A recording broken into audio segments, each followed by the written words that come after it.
All right, please stand for the Pledge of Allegiance. I pledge allegiance to the flag of the United States of America and to the republic for which it stands, one nation, under God, indivisible, with liberty and justice for all.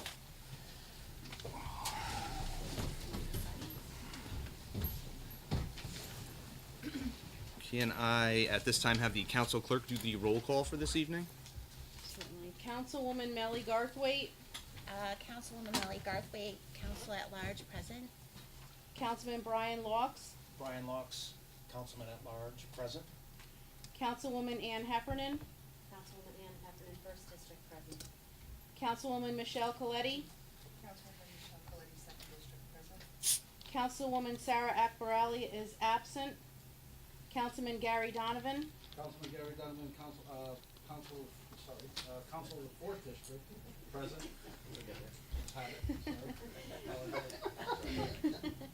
Councilman Edward McMillan, Councilman Eddie McMillan, 5th District here. Councilwoman Dawn Callahan, Councilwoman Dawn Callahan, Sixth District, here. Councilwoman Catherine Tucker, Councilman Catherine Tucker, 7th District, present. Councilman Chris Vargo, Councilman Chris Vargo, 8th District present. Councilwoman Katie Mueller, Councilwoman Katie Muller, present, Ninth District. Councilman Stephen Johnstone is absent, and Chairman Nick Pascal. Councilman Nick Pascal, Council at Large, acting as chair, present. Okay, we have a quorum, Mr. Chairman. Thank you very much. We will now enter into public session. The time is now 7:19. Yes, after this. Yeah. Would anyone from the public like to speak before the city council? Miss, please. Good evening, ladies and gentlemen. Right at the podium. Okay. And please state your name and address Sure. for the record. My name is Paula Morrison, and I live at 150 Daytona Street. This is my first time here. But I've been coming to the city's office because my property, on the back of my property, it's like a lake whenever it rains. And my neighbors have told me that it's like there was some lake or something there before. So we have no proper drainage system there. So I'm here to put it out to the council. Daytona Street. Yes. We What- need what- proper drainage system. Okay. Yes. Okay, we'll forward that to the proper city departments and. I've been here like several times, and I'm getting nowhere, to be honest. Yeah, I'm getting nowhere. Oh, So can you I came back today because there were a lot of rains yesterday. So my entire basement was flooded out, and the back of my property is like a sea. It's a large lake that's there right now. Right. So I really don't know what to do. Yeah. Can you actually spell your last name for the record? Sure. Morrison. Morrison. Yes. Thank you. You're welcome. Thank you. You're welcome. Would anyone, yes?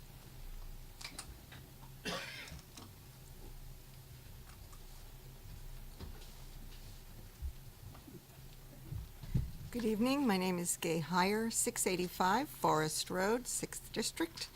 And I just wanted to say I'm delighted that we have this new group, and I'm hoping it's going to be very successful. And the three things I wanted to ask about just to put before the council. First, I'm given to understand from the police department that we don't actually have a community liaison officer, just in general. And I would like to propose that be considered, particularly with access to a translation service, because we have more than just English and predominantly Spanish spoken in town, and there's so many different people in different languages. So a translation service and a community liaison officer would be really a good thing to have. And as far as community liaison goes, I would also like to propose the possibility that we have a Yale liaison officer, especially for those of us who live near the playing fields where the incredible noise levels go on because of the new sound systems at all of the new stadia that they have there. And when several of them are going at the same time, it's amazing, and your windows and the pictures on your walls rattle. And I have gone down there myself and stamped my foot, and I'm tired of doing it. So it would be nice if there was some liaison from the city of West Haven who could also, make it more official. And then the last question that I had was, we did have the trash and composting pilot program, and that has apparently stopped, and I'm wondering if that was going to continue or if there were any programs that were being proposed for that. So those are my three things. For the moment, I always reserve the right to bring more things up. Thank you so much. Thank you. Thank you for your comments. Would anyone else like to speak before the city council? Yes, please.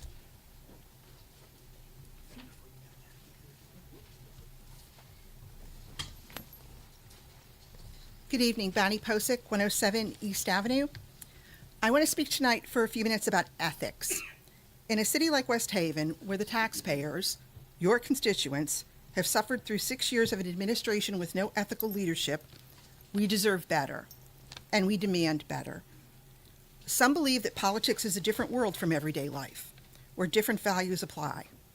I believe that the same ethical standards, perhaps even higher standards, apply in politics as in everyday life. As political scientist Richard Bellamy puts this, we deserve better of those who represent us because we expect them to serve our interests rather than our own. This being said, the bar is set very high for the city council. Politicians who are unethical in their personal life, but not in office, are rare. Bad ethical character can get in the way of competence, and private ethical character is an indicator of how politicians will behave in office. Throughout history, corruption has unfortunately played a major role in governance at all levels.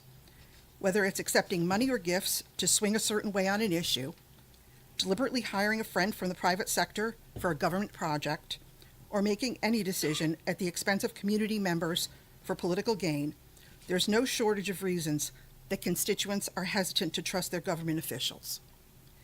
Even the appearance of questionable behavior can hurt public trust. In the past, West Haven has been known for backdoor deals, closed-door meetings, and private conversations, all while our officials praise themselves for their transparency. For local governments, core values such as integrity, equality, and transparency should provide the foundation for every decision and policy.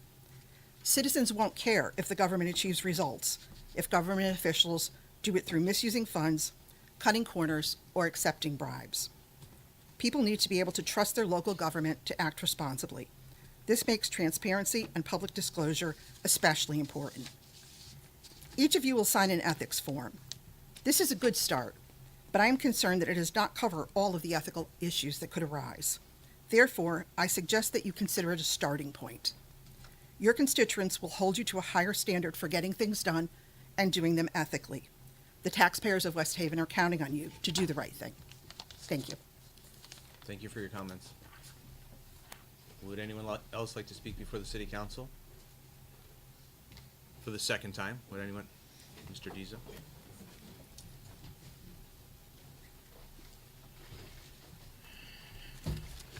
Richard Diso, 200 Oak Street, West Haven, apartment 111. I'm actually your Veterans Liaison Commissioner.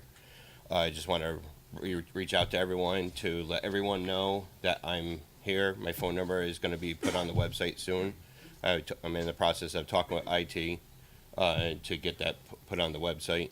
If any veteran or military member needs help or questions, reach out to me.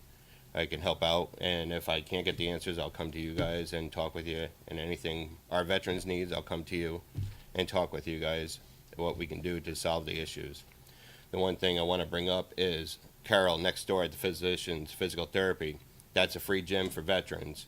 So there is an old police substation in there, and she has offered free range for the police department to use that facility for the center, so they don't have to go all the way up to the police station. So we can have a presence down here. So if they need to stop in, we have more presence basically in this area. So especially at night, especially with the bars and the clubs and everything. So I just want to bring that up to you guys. Thank you. Thank you for your comments. Thank you. Would anyone else like to speak before the city council? For the second time, would anyone like to speak before the city council? Third and final time? Public session is now closed. Oh, yeah. Got it, okay. The time is 7:27. At this time, we will convene the 12/11/23 regularly scheduled council meeting at also 7:27. Before we start, I just wanted to mention that we sadly lost one of our own recently. Christopher Fidalgo Pugh was a 15-year-old sophomore at West Haven High School and a lineman on the football team. And at this time, we'd like to call for a moment of silence.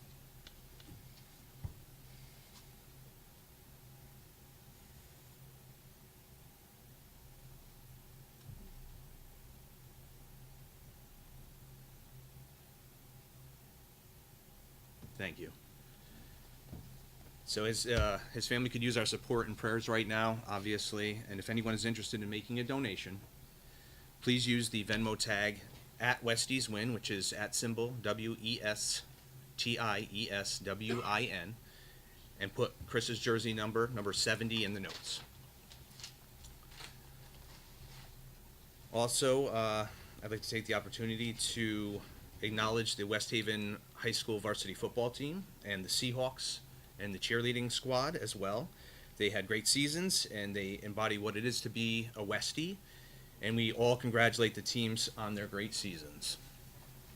And one last note, we'd like to extend our continued prayers for a speedy recovery to 3rd District Councilwoman Sarah Akbarali, who is recovering at home tonight from a medical procedure. We hope to see her back here soon, and we wish her and her family all the best and lots of love and prayers. And one last note, Mayor Borer is not with us tonight. She had to attend the organizational meeting for the Board of Education.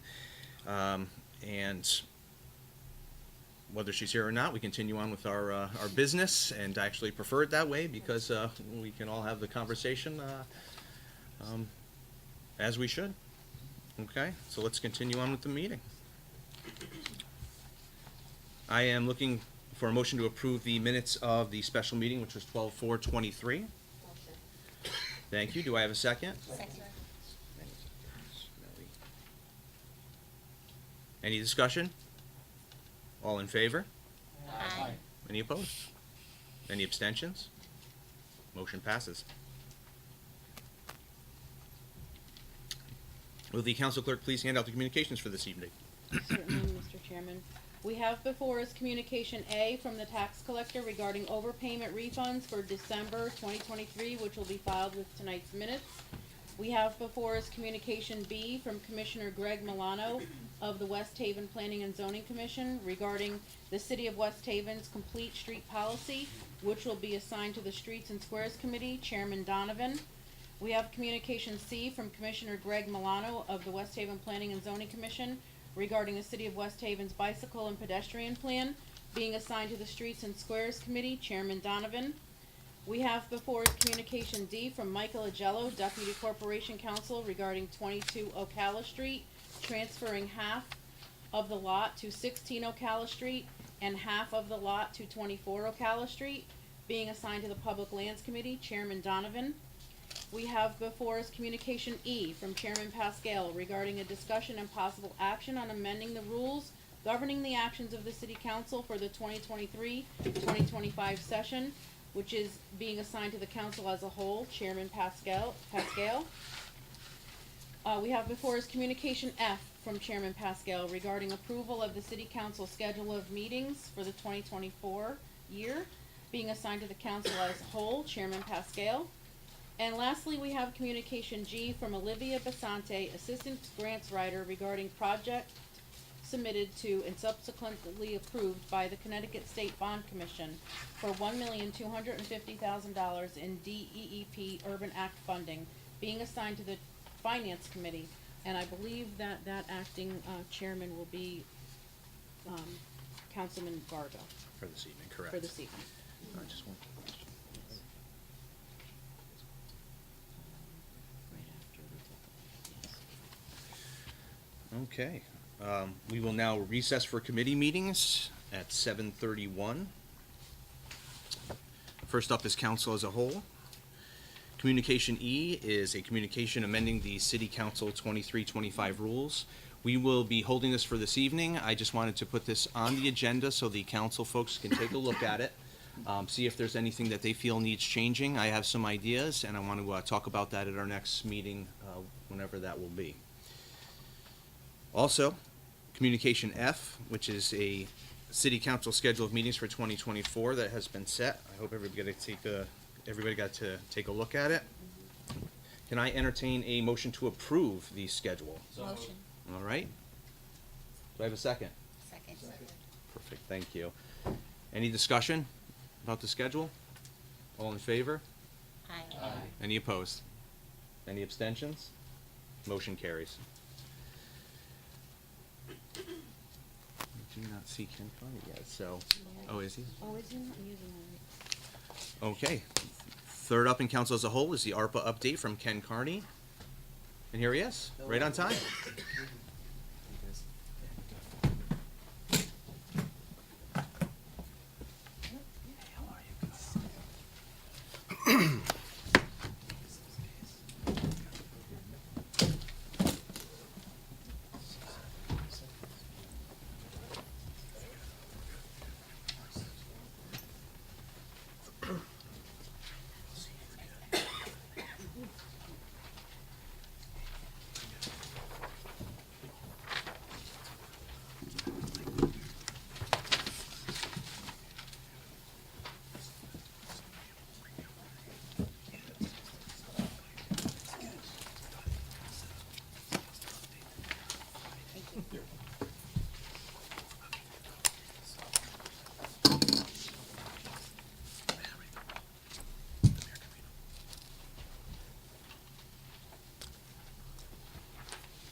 Mr. Chairman, thank you for the opportunity to speak before the council tonight on ARPA projects.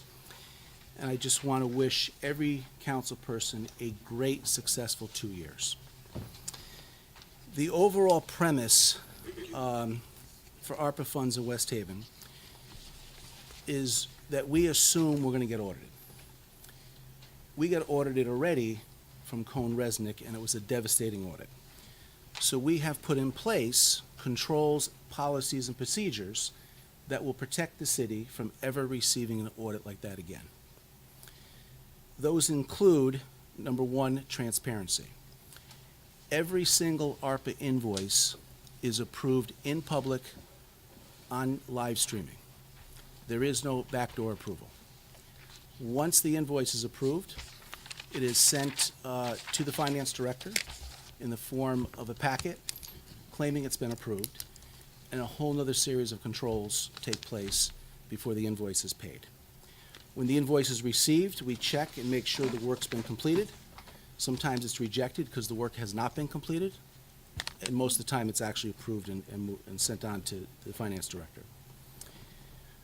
We, early on, knew there would be a shortage of engineers and architects, so we put an RFP out, and we identified 4 design firms who work on ARPA projects for the city.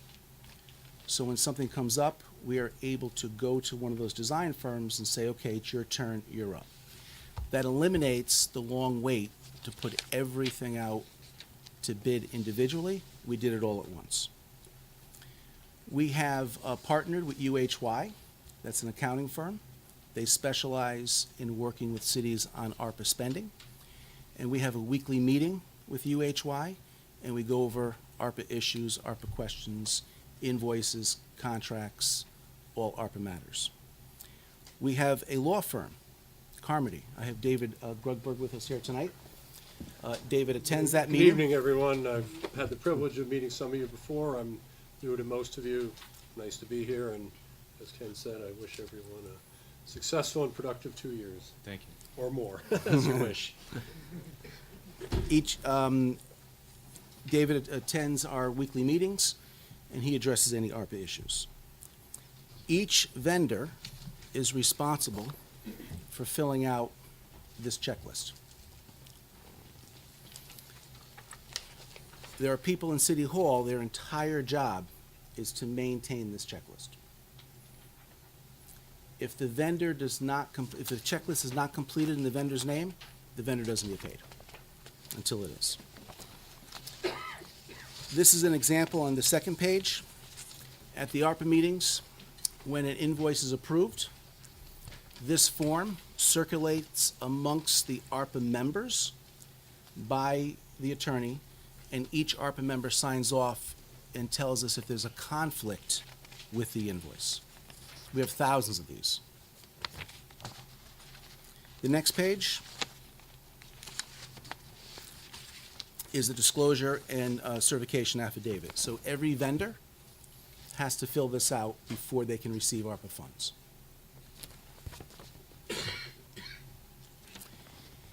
Each project on your project tracker is created by the City Council.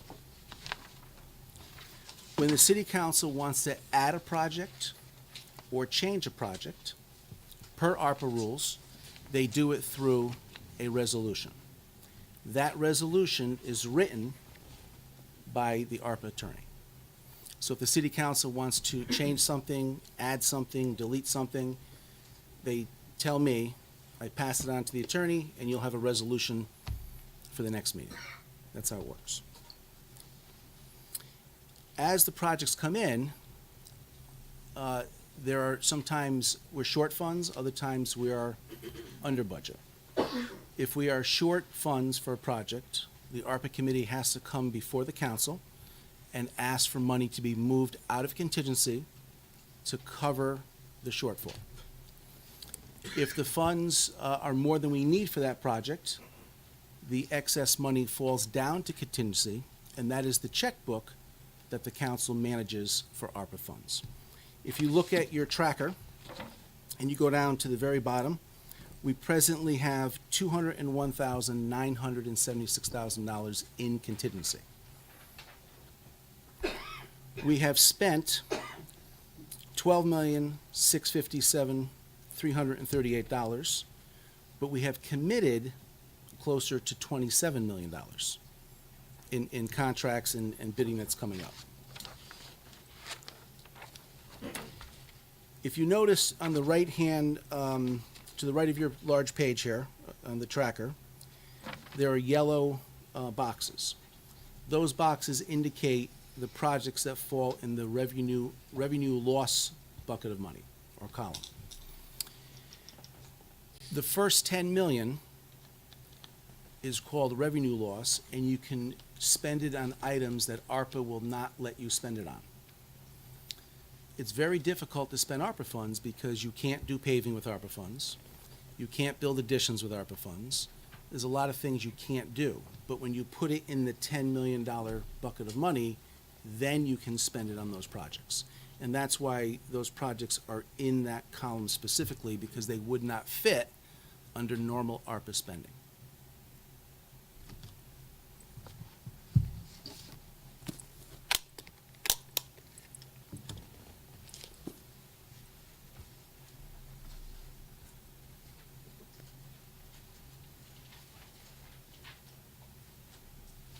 Created some highlights for you on some of the major jobs and where they are.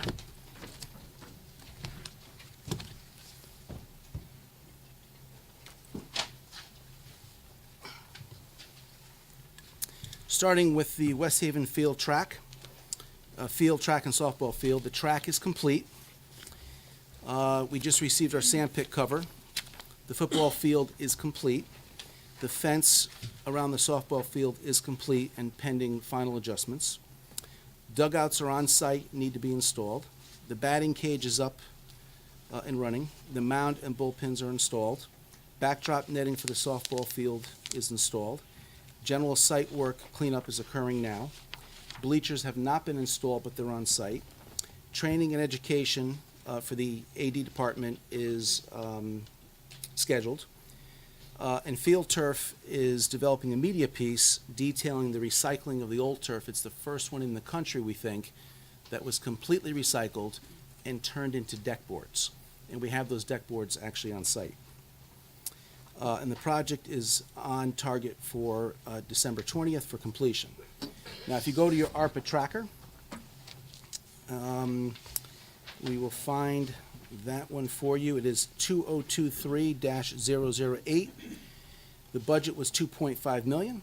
We have spent a little over 2.1 million to date, and it's 84% done, and it is not in the revenue loss column because ARPA allows this to be spent under normal ARPA rules.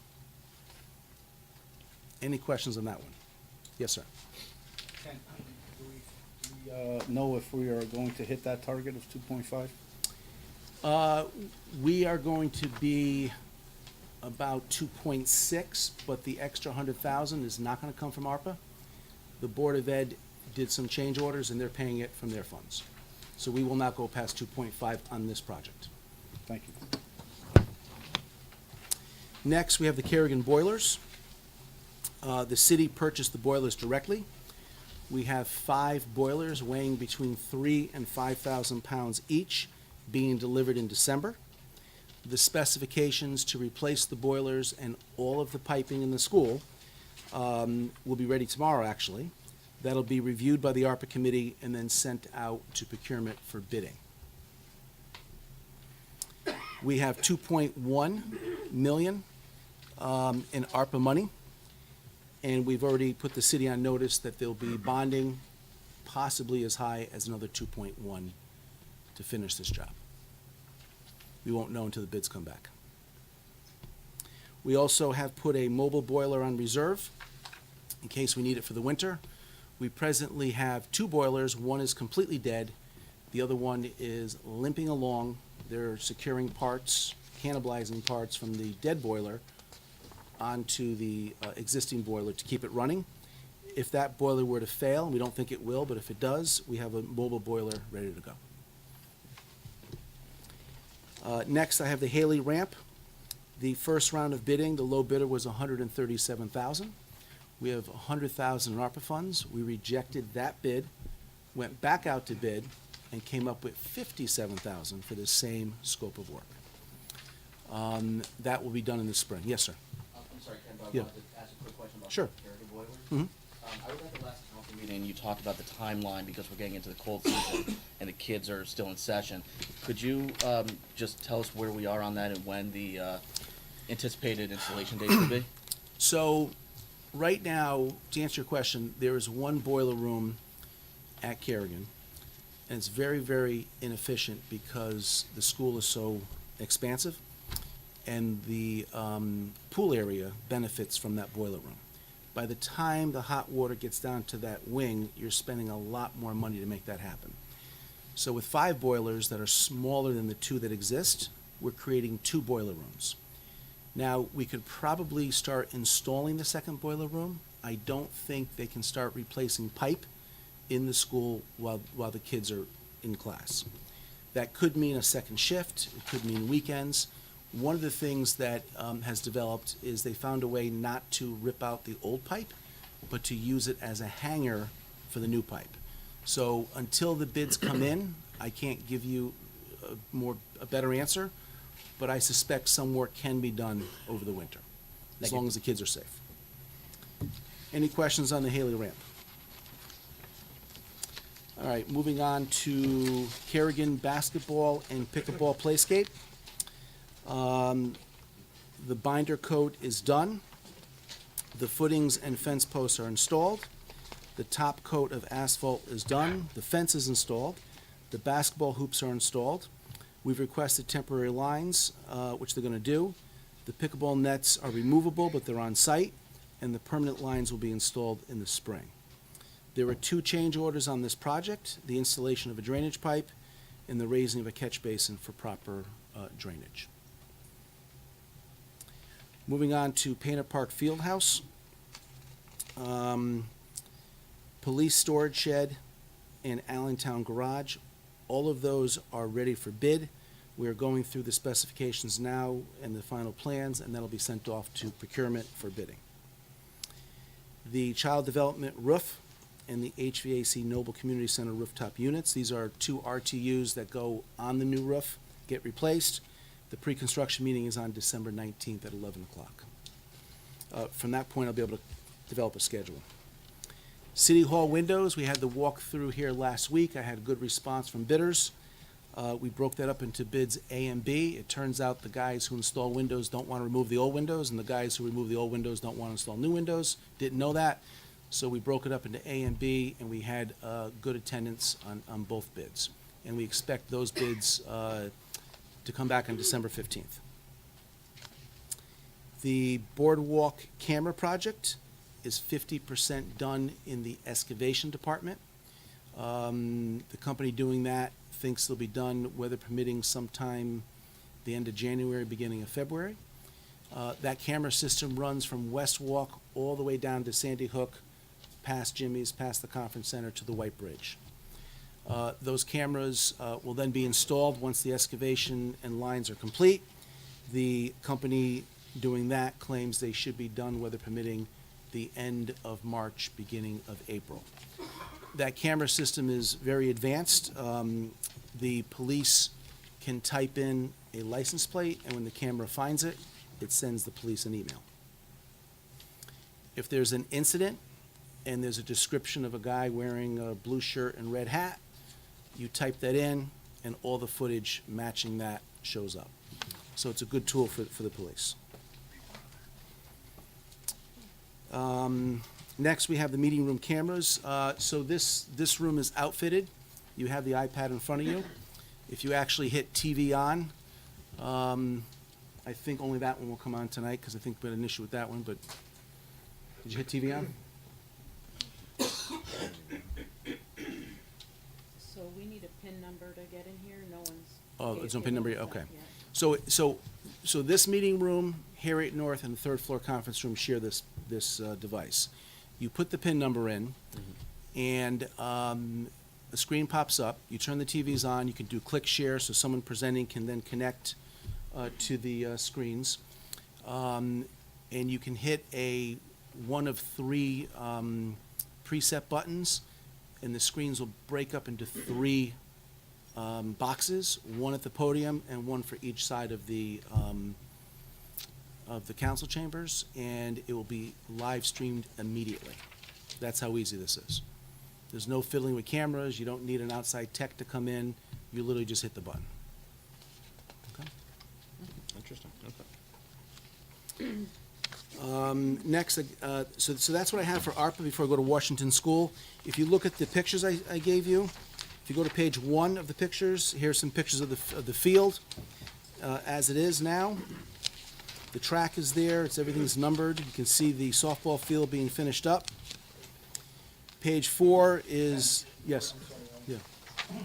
Council, one of the councilwomen was asking about when the players come on from the high school, come onto the field. There was a mat or something. Is there something, I think you said you were gonna look into seeing what was gonna be done? I sent an email out to Chris Hulk. I've not Yep. gotten a response yet. Okay. But I don't think it's an issue. Yeah. Yeah. All right, thank you. If you go to page 4, this is the Kerrigan Playscape. Page 5 is that. And now we're on to page 6, which is the new Washington School. Before I talk about that, are there any questions on ARPA projects? How the ARPA committee runs, what your responsibility is? Any questions from anybody? Yes. Hi. Dawn Callahan from the Yes. 6th District. With the cameras that are being installed from West Walk down, is it starting from West Walk where Stowe's is, or where West Walk begins? the Where West walk? Walk begins next to the bathhouse. Oh, okay, all right. Yeah. I had somebody ask me about that, so Now- just to be curious Yeah. about if there's any kind of footage behind West Walk itself. I know it's a private None. condo association, so. Although the camera could probably see it. They're telling me the cameras can see 3 miles out to sea. Wow. All of Captain Thomas, depending on how they're pointed. They can move them. There's also 5 call boxes going in. So when you hit the call box, immediately 911 picks up, and they can see the person who hit the call box. And then the cameras go to the call box and see what's going on. Very good. It's a good Thank you. system. We are under budget on that project. We budgeted $1 million. We came in at $550. We just approved another, I think, 17, maybe 40,000 for a a line, a fiber optic line to the police. They have a direct connection. And I've asked the police to give me 2 more areas of town that I think we can do with the same vendors, and I'm waiting to hear back on that. So we'll move on. Yes, sir. Is there any power redundancy there if we have a bad storm and the area loses power? Yes, so we have battery backup. I can't tell you right now how long it is. I suspect it's 1 to 2 hours, but we do have some of that, yes. Yes, sir. Yeah, Project, Brian Monks, Councilman at Large. Project number 2022-018, the Boardwalk Camera Project. Where is that, like, in the procurement cycle?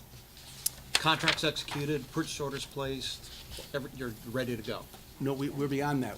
All of that's true. Okay, We are half done with the excavation. okay, Yeah, we have some large invoices that are not reflected here because they were just Okay. approved the last meeting. okay, They have already dug, we have 2 companies. One company comes in, they're an electrical company. yep, They excavate 18 inches down. yep, They have gone from West Walk on the bathhouse side, okay, out into the parking lot, back, and all the way down to Jimmy's already. And what they're doing is they're laying pipe and wire, and they're putting in the bases for the poles. okay, The next company comes in, and they start setting the poles, and they start putting in the cameras. Something very interesting is in the excavation process, we hit a foundation.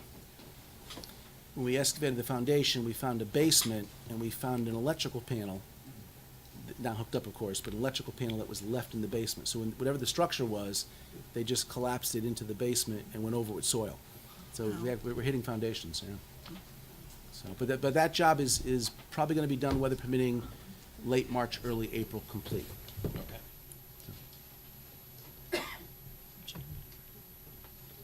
Go ahead, yes. Go ahead. So there's several items here that have, it looks like the monies have been authorized or allocated, and nothing's been paid, nothing's been given, nothing's been started? I mean, like for So give me an example of one. well, like the EMS premium pay, 3 fire districts, I'm Yep. assuming that's for ERS, the So- new phone update or something? So that's one of the challenges that the council has to deal with going forward. The previous city council and the ARPA committee approved $1,030,000 for EMS pay. Anything over $50,000 has to be approved by MARB. Now, there is some discussion if MARB actually has control over federal funds. Not my job, might be his job, or your job, we don't know. Somebody's. But short of having that fight, the fire departments went to MARB, and they were told that there would be a chance to get something, but less than $1,030,000. So that's gonna be money left over that the council will have to decide what to do with. I will tell you right now, the fire department expects that you'll spend that on equipment for them, which something you may do, but that'll be a decision the council has to make.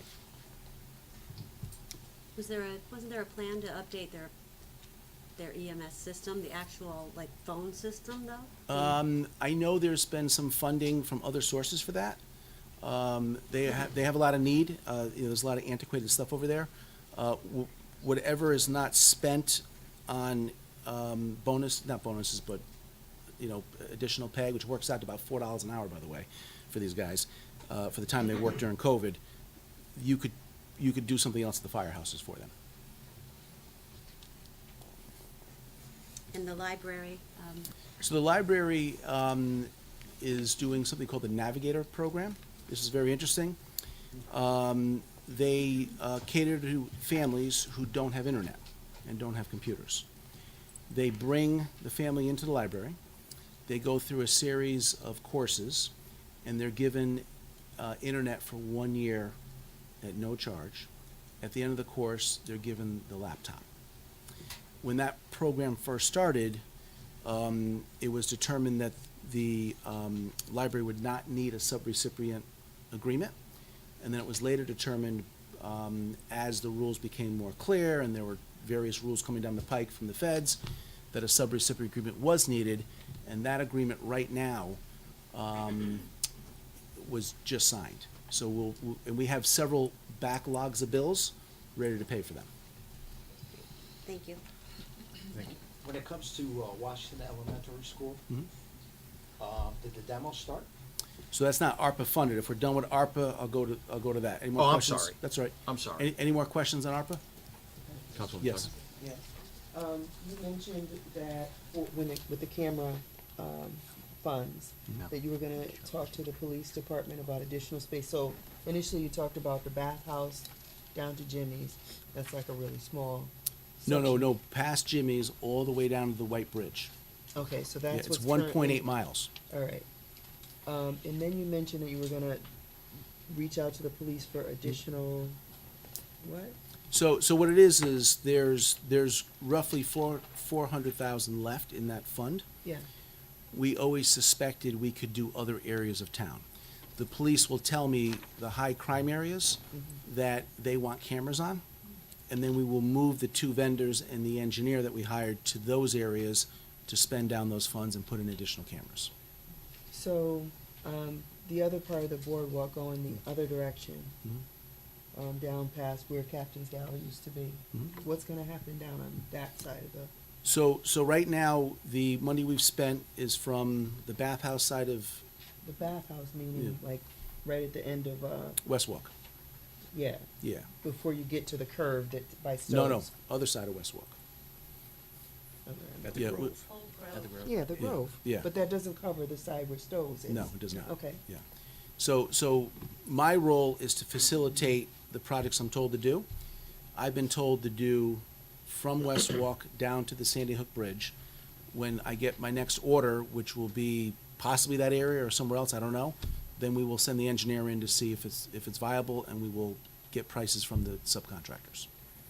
Right, so when you mention, going to the police to ask them for, would that come back to the city council No. first before you did that? No, all the procurement, the details of the job stay with the department heads. As long as we spend the money for what it was used for, then we don't have to come back to the council. Right, but was this allocated for other projects outside of the boardwalk? Yes, it was. It was? For 'Cause that- cameras, yep. Cameras for the boardwalk? No, cameras in general, Okay. yeah. Mr. Vargo? Could you, with respect to the City Hall windows, is that the building in its entirety? It is. It's 166 double-hung windows, 6/6 grids. It is possibly new blinds, and it is the two large windows in the Harriet North room and the four windows in the building department. Currently, the windows that we have are very drafty. We took infrared shots from the outside, and we saw the heat bellowing out of the building like you wouldn't believe. They can't be opened because they're dangerous. Some are ready to fall out of the building. So we hope with the money we have, we won't know till the bids come in, that we can do the entire building. Now, let's assume we come in on budget. Done deal, we can do it. If it comes in over budget, I come back to the city council and I say, we're over budget, do you want to proceed? If you say yes, I get more funds to do it. If you say no, I cut the number of windows and do it that way. And also, could you talk about the Housing Crisis Grant Fund that's 2023-006? So we put that out to bid, and Columbus House won the bid.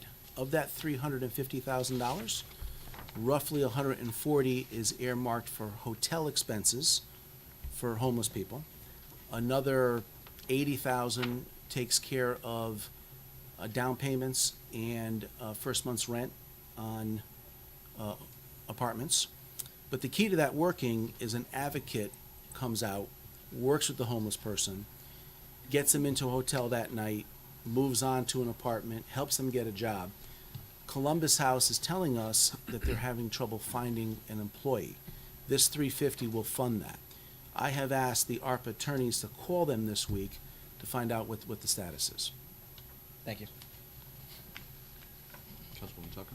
Yeah, I just have a follow-up question about, because this line item, 2218, is called boardwalk monitoring cameras. Those are the funds that you're speaking of? Yes, it is. So you're suggesting that the funds would be spent other places in the city That's everybody's outside the understanding. boardwalk? Yes, And that it was approved for that by the council? I believe it is. So is there a way we can take a look and see when that was approved? Because I just want to make sure that that's. Yeah, I'll look into it for you. Sure. Yeah, that would be really important to me. Because, I mean, if there's a whole other side of the boardwalk that won't have cameras that we allocated these funds for, before we send the money to someplace else in town, I think we should complete the work we started, that we set out to pay for. Something. Councilwoman Coletti and then yourself. Go ahead. I appreciate the overview. I know some of this is redundant. I've seen a lot of the live streamed ARPA meetings as well, ARPA committee meetings. I have a pretty good understanding of how things are approved in general. To Councilwoman Tucker's point, where is it written, aside from these line items, what the prior council approved and the parameters of these line items? In the resolutions, In each resolution? yes. Are those located online somewhere? They should be, and we also have a book in the office. Oh, there is also a book. Okay. So we can find further detail to each of these line items? Yes, you can. Okay. And in the future, will we be provided some of this documentation prior to the council meeting in order to review it? Yes, in this case, I think I received the phone call, was it Thursday or Friday? Yeah, so this was done today. So my challenge is, all of this is done in my office with volunteer work and me paying my staff. I'm not always able to get it ahead of time. But I will do my best. Thank you. Thank you. Thank you. Councilwoman Garthwaite. Hi, Ken. Hey, how are you? I Used to sit over here. I know. I believe I'm 99.9% sure that we approved boardwalk-only cameras. Okay. So I'm, like I said, I'm 99.9% sure, because this was something that was a pretty big thing to me for District 2, and I know I had needled you privately about the stretch from, Stowe's all the way down to Sandy Point, and you said that the chief had to let you know, Yes. so, but like I said, I'm 99.9%. Yeah, you may be right. sure. I'll look into that. I mean, no one's told me where to go next, so Okay. I'll look into it. Thank you. thank you. I have a quick question. 2023-018, yourself or anybody that was on the former council, workers' comp claims and internal service funds? Yes. Do we have any? I'm going to let Mr. Taylor share that with you.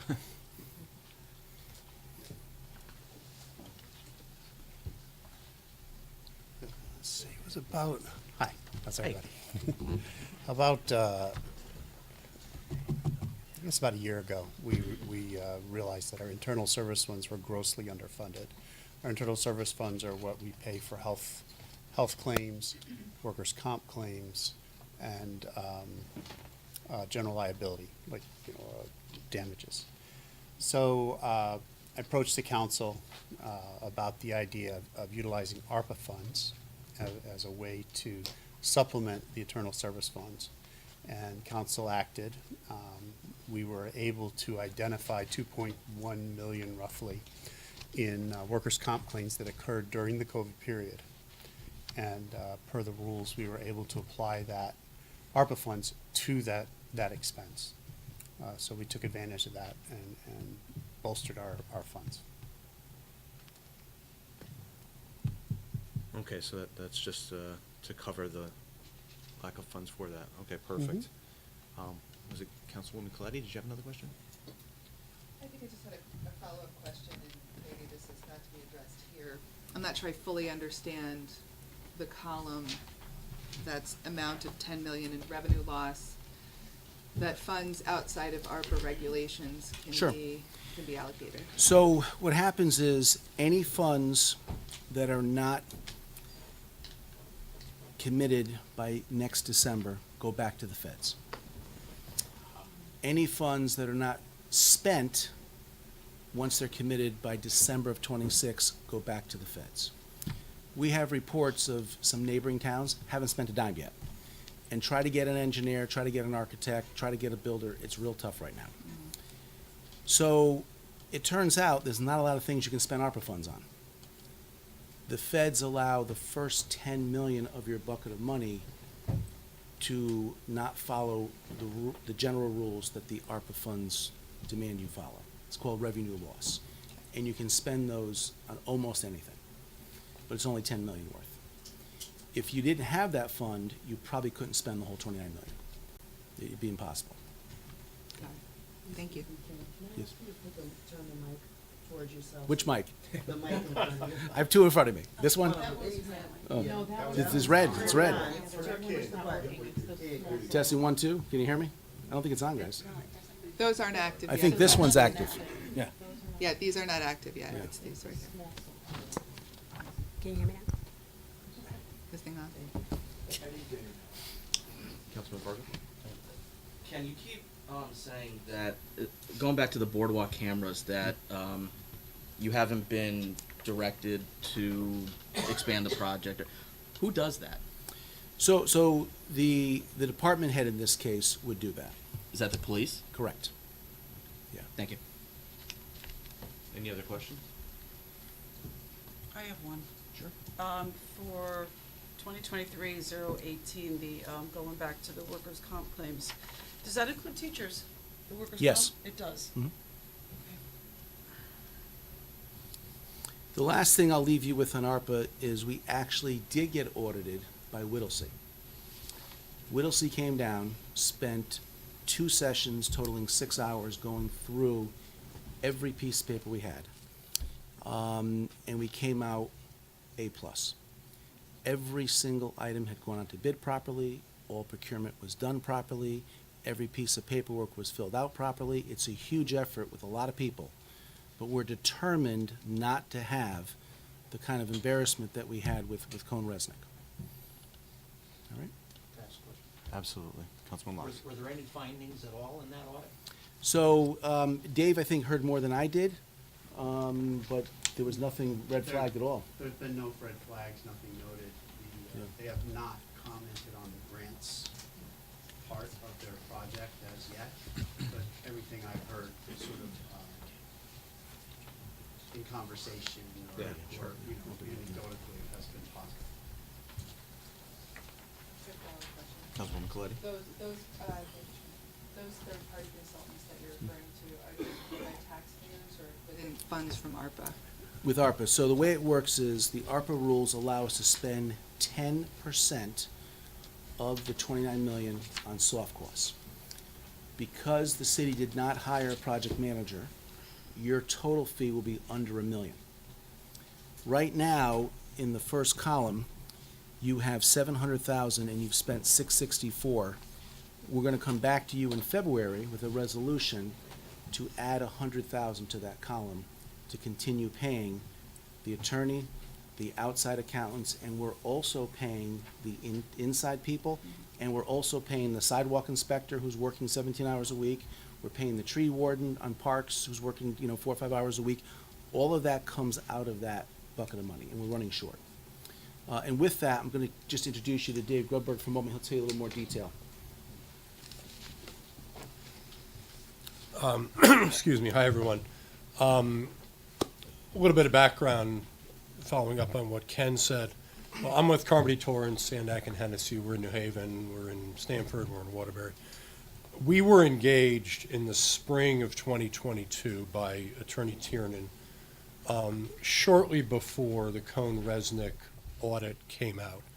The ARPA committee was just getting rolling at that point, and the idea was to bring in someone to assist with compliance to make sure all I's are dotted, all T's are crossed, all best practices are followed, and as Ken has alluded, to do our darndest to make sure that there is never going to be another Cone Resnick audit. So from the very beginning, our goal has been to try to make the process completely transparent, make sure that everything is done according to federal law and regulation. UHY, the accounting firm, is serving in that role for any number of municipalities, not just throughout the state of Connecticut, but nationwide, places much bigger than West Haven. So they bring a great deal of expertise to the table in terms of what's permitted, what's not permitted, where we have some wiggle room.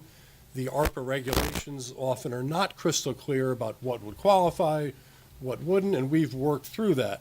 The $10 million revenue loss category that a lot of you have asked questions about, that, as Ken said, ARPA is very specific. It's not just here's a pile of money, spend it how you like.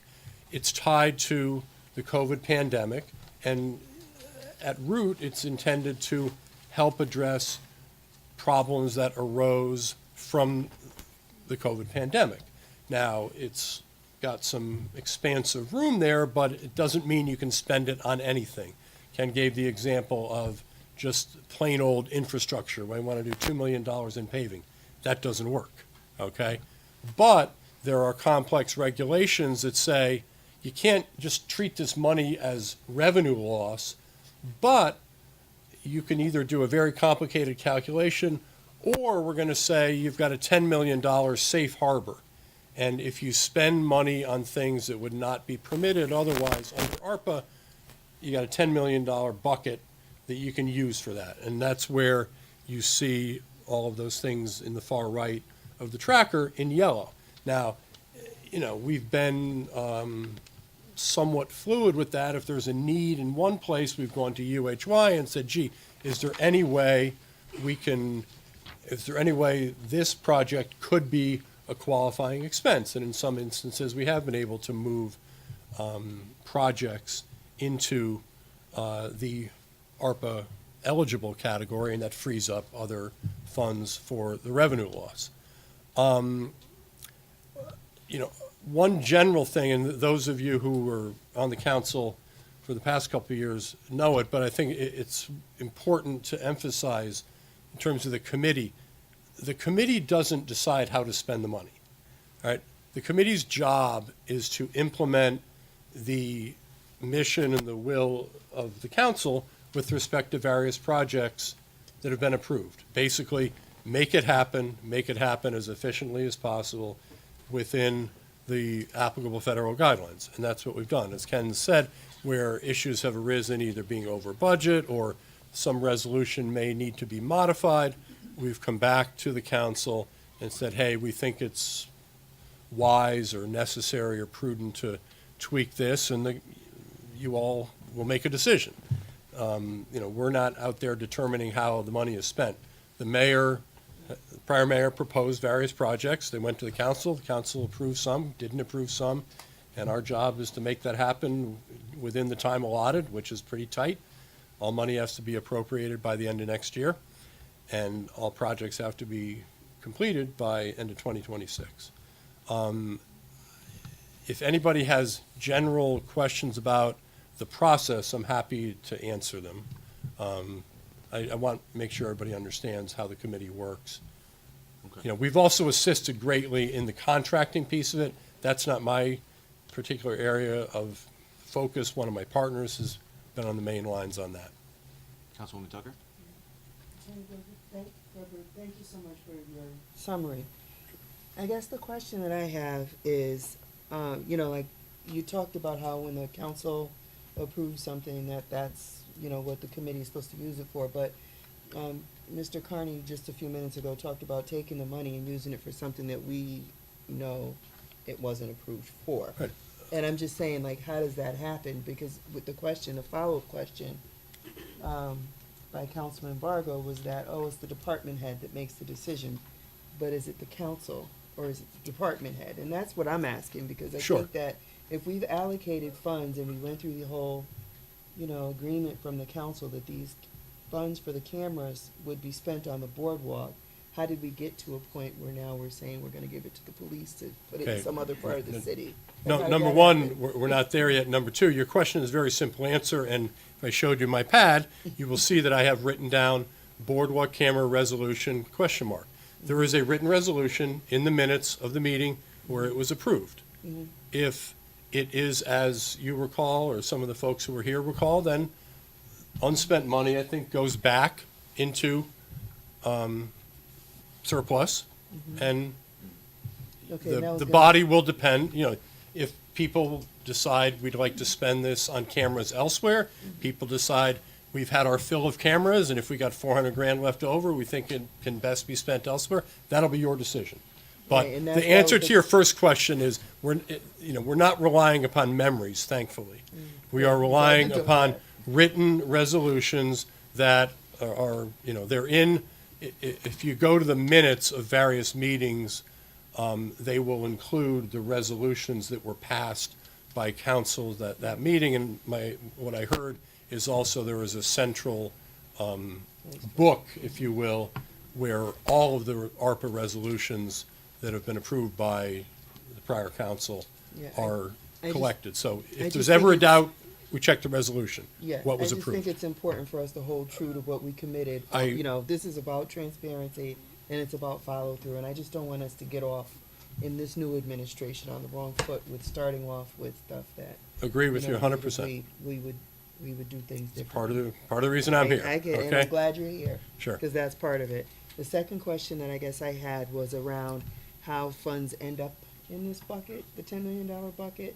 And is it correct to assume that it's when you save money from things that money was allocated for in the first column? No.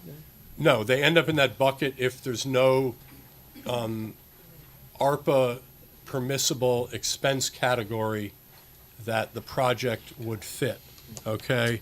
If you look at, easiest example might be 2022-006, okay? Ken will correct me if I'm wrong, but my memory is that was $2 million in paving projects that had actually been done in the past, but, you know, had to be paid for. Or, you know, it would be nice if you had a couple $1 million to soften that blow. The council decided that, they approved that.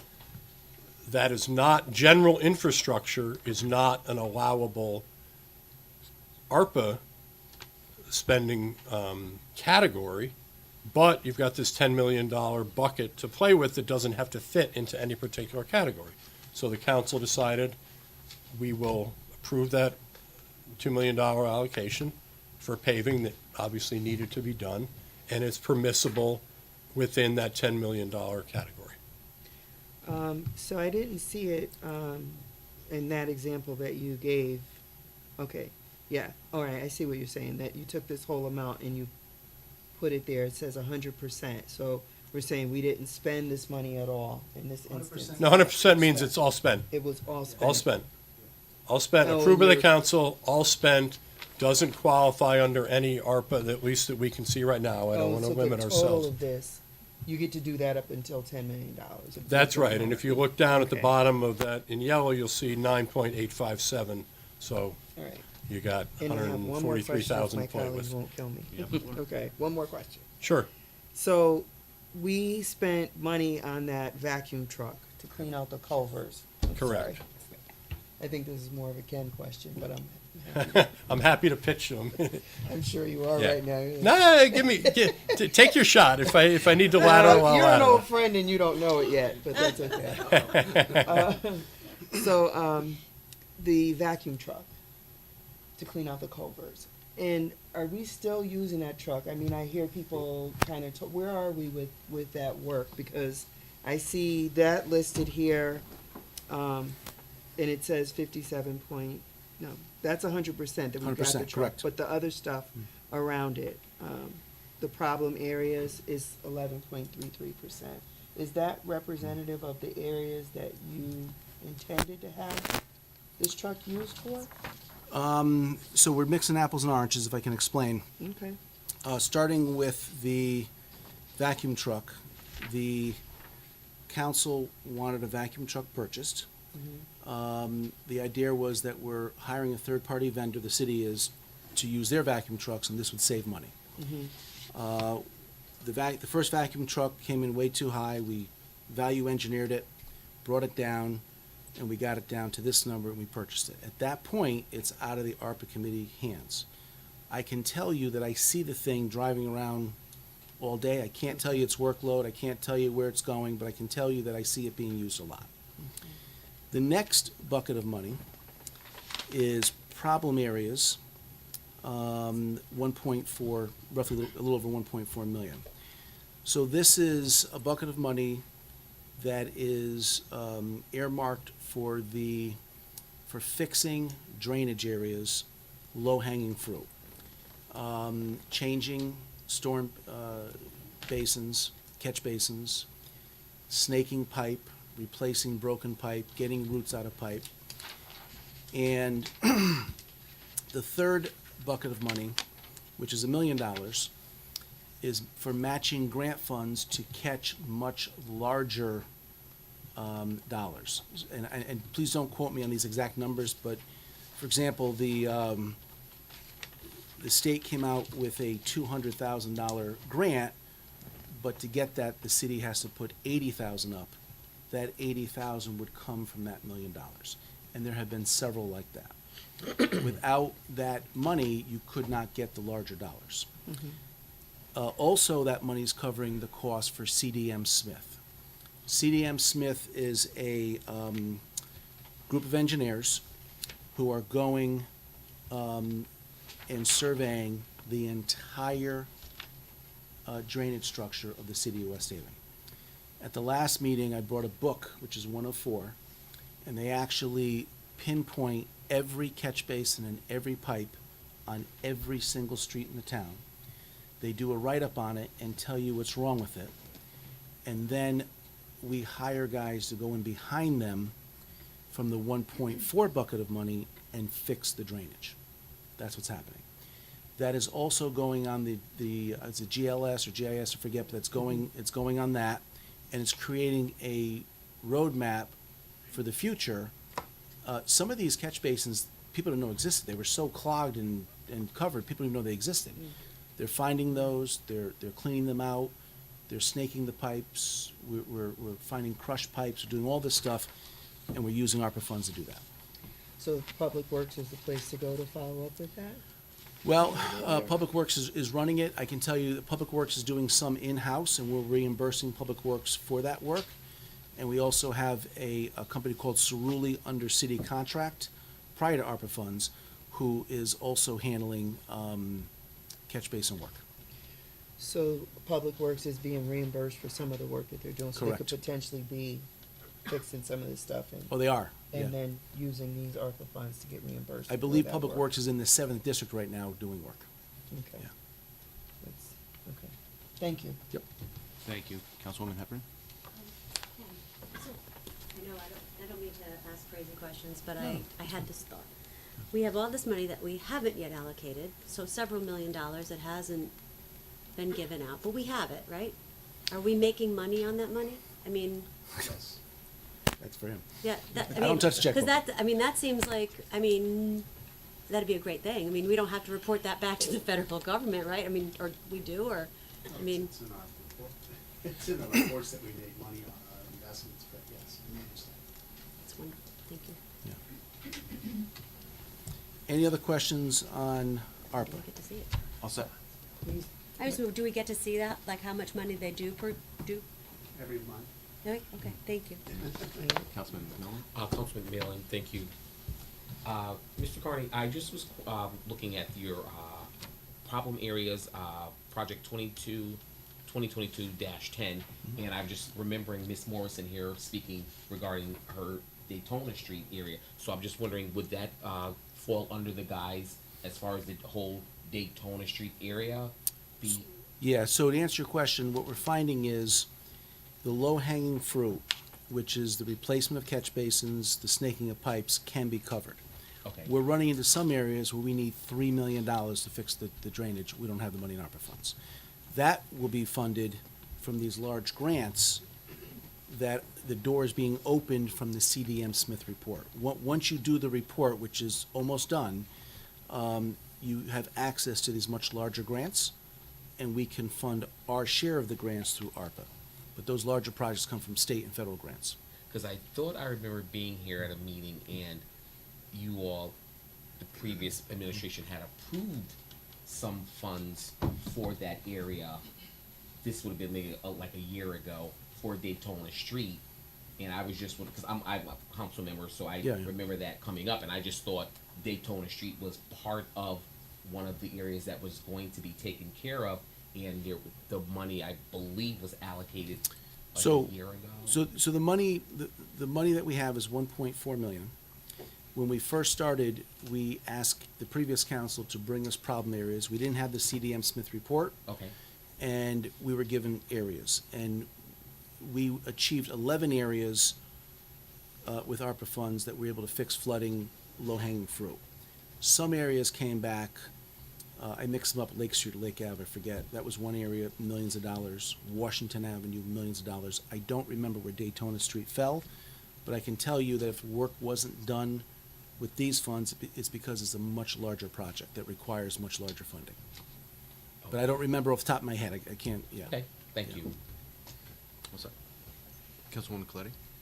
I'm assuming with third-party counsel, all of the due diligence has been done on each of these line items in each of these projects. And if it were to be found that any of the funds that were spent were not allowable through ARPA, there is what % chance it could come back to the taxpayers?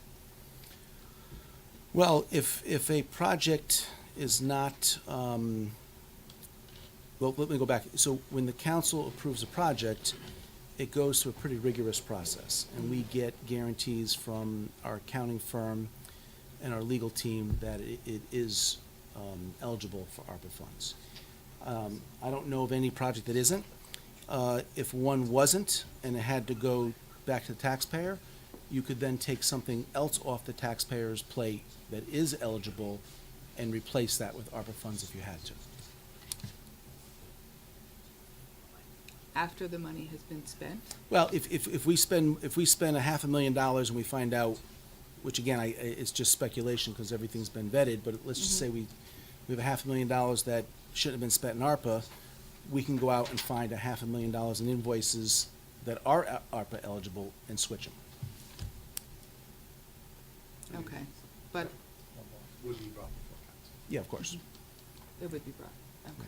They all are. Okay, and then, each of these projects, you hold a sources and uses budget for with line item allocations? We get a schedule of values from the contractor, and when they put in their application, they follow that schedule of values, and we approve the invoice based on that. Thank you. Thank you. Councilman Lutz? When it comes to the catch basins specifically, and just kind of thinking ahead a little bit, have you gotten any feedback in terms of, the 1.4 million, they're working on the catch basins, et cetera, et cetera? Is that a result of climate change and all the water that we seem to be taking in these days? Or is it a result of just not properly maintained? Depends who you talk to. Okay. So here's what I find. I go down to the 9th or 10th district, and I've got houses that are flooded. Yep. And I ask the question, what new road has been put in? What new building has been put up? You have a system that has worked since the place was an airport, okay? Why is it not working now? And some people tell me, oh, well, because climate, it's a lot more rain. I don't buy it. We go out, we find the catch basins, we find catch basins that are clogged, we find pipes that are clogged, we find pipes that were supposed to discharge daylight that have been covered for years. We find houses that are supposed to have an easement between the house, a small ditch for the water to get to the next street. It's been filled in over the years and someone put a shed on it. That's what I'm finding. Okay. So I'd imagine at some point in time, after it's all said and done, there's gonna have to be a PM program put in place to ensure that this is mistake-proofed and doesn't happen again. That would be sound advice, but not from the ARPA committee. Oh, Yeah, okay. yeah. Exactly, Yeah. exactly. Thank you. Thank you, sir. Thank you. Any other questions from the council?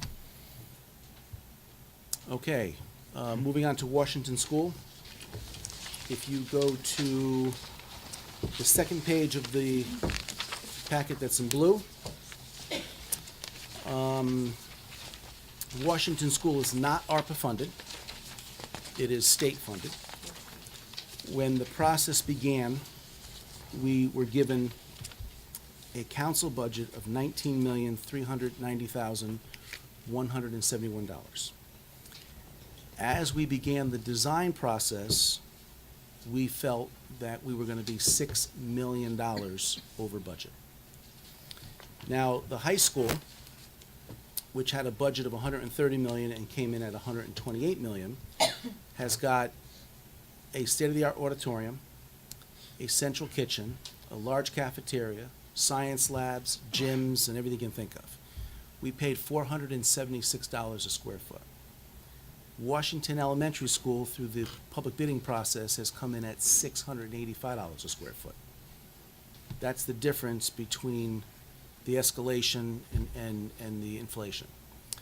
So we have two independent parties of each other pricing this job. And we were anticipating a $6 million increase. We called the state of Connecticut and told them we were anticipating being this short, and looking at what other towns were doing, they were in the same boat. When you get reimbursed from the state, you get an option called an EDO 49R, which is a revision, a one-shot that you can ask for more funds. The state advised us they would not let us fill that out until the bids came back. When the bids came back, we came in at 2.9 million over budget, not 6 million. With the help of, at the time, Representative Boer and State Senator Maroney, we went and we got special legislation. We got a space waiver, number one, and that meant we could build beyond 41,000 square feet and get paid for it. We also got a 10% bump on our reimbursement. When you build a new school, they penalize you 10%. Our reimbursement is a little over 77%. They were going to pay 67%. There's a little known law that if you can prove to the state that new construction cost less than remodeling, they'll give you back your 10%. That was an easy task because the remodeling was going to take 32 months. The new construction would take 18 months. It was a $3.5 million difference. We proved that to the state, got our 10%. When all was said and done, our share is now $9,543,000, down from over 19 million.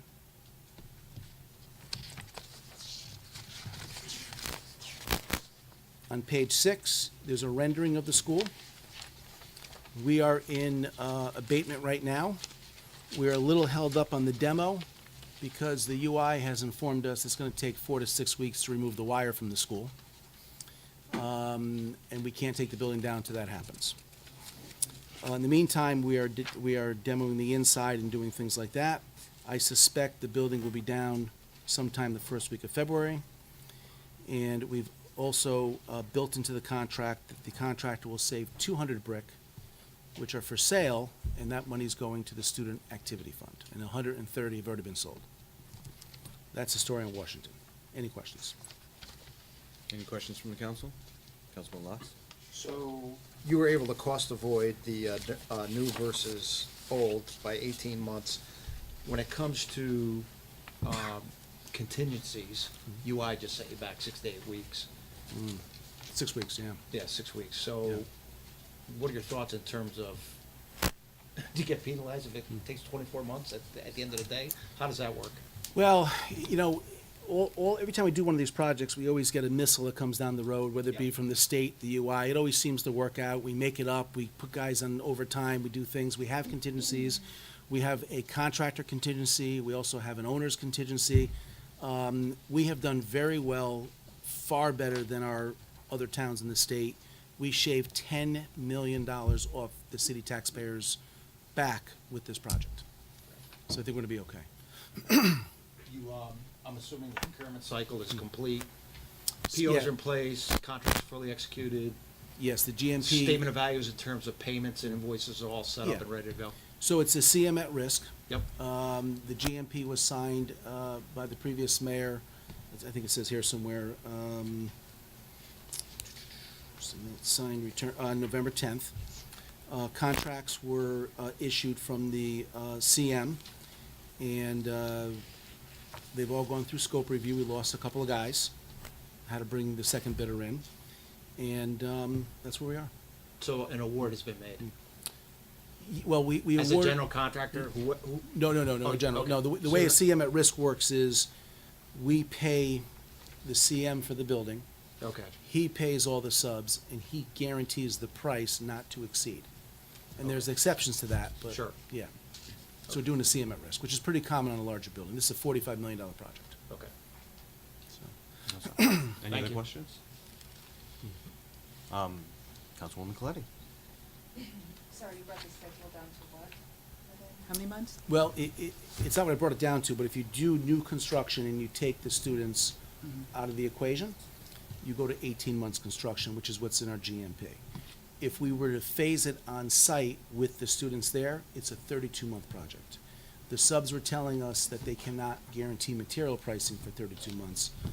So it really became, and the other problem is on phase 3, 13 classrooms were going to be lost for 6 months, so you're off campus anyway.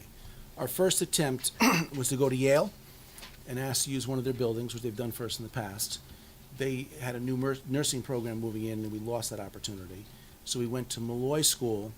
We spent $1.2 million on Malloy to bring it back to a school, and that included the introduction of 6 modular classrooms. So all the students who were at Washington are in Malloy. Now, what's unique about that is typically when you do swing space, you go to a space that's worse than where you came from. In this case, Malloy is much better. It's a much newer school. It wasn't built in 1909. So you've got, better heating system, you've got better access, you've got better ADA. It's a nice facility. The problem is they're not in their home district. So the kids will be there for roughly two years, and then they'll go back to Washington School. And your construction schedule is tied to your GMP?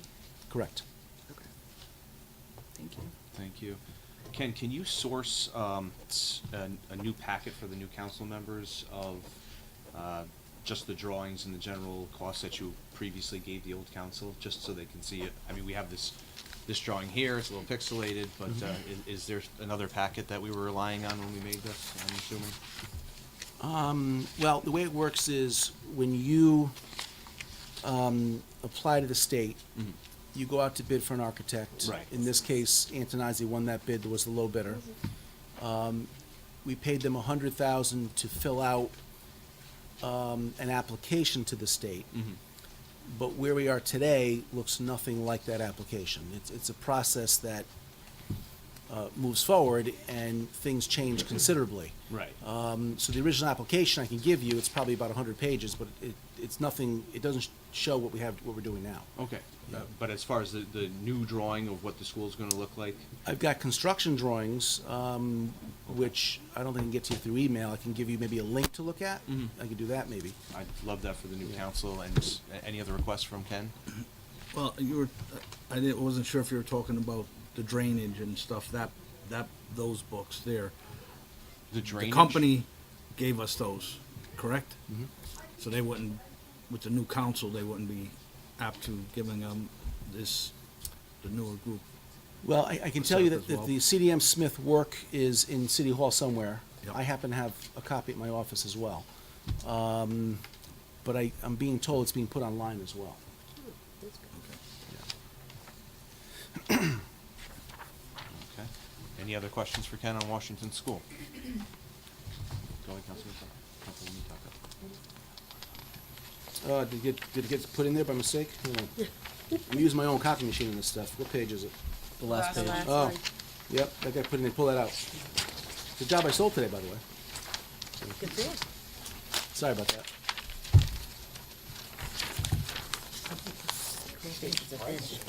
Didn't see it. Does the council have any questions on the last page of the packet? That's ineligible. Any other questions for Mr. Carney on the project? Seeing none, we thank you for coming Thank you, down, everybody. gentlemen. Thank you very much. Thank you for your time tonight. Good talking to everybody. Thank you. Thanks for getting the council up to speed. Great questions from the council.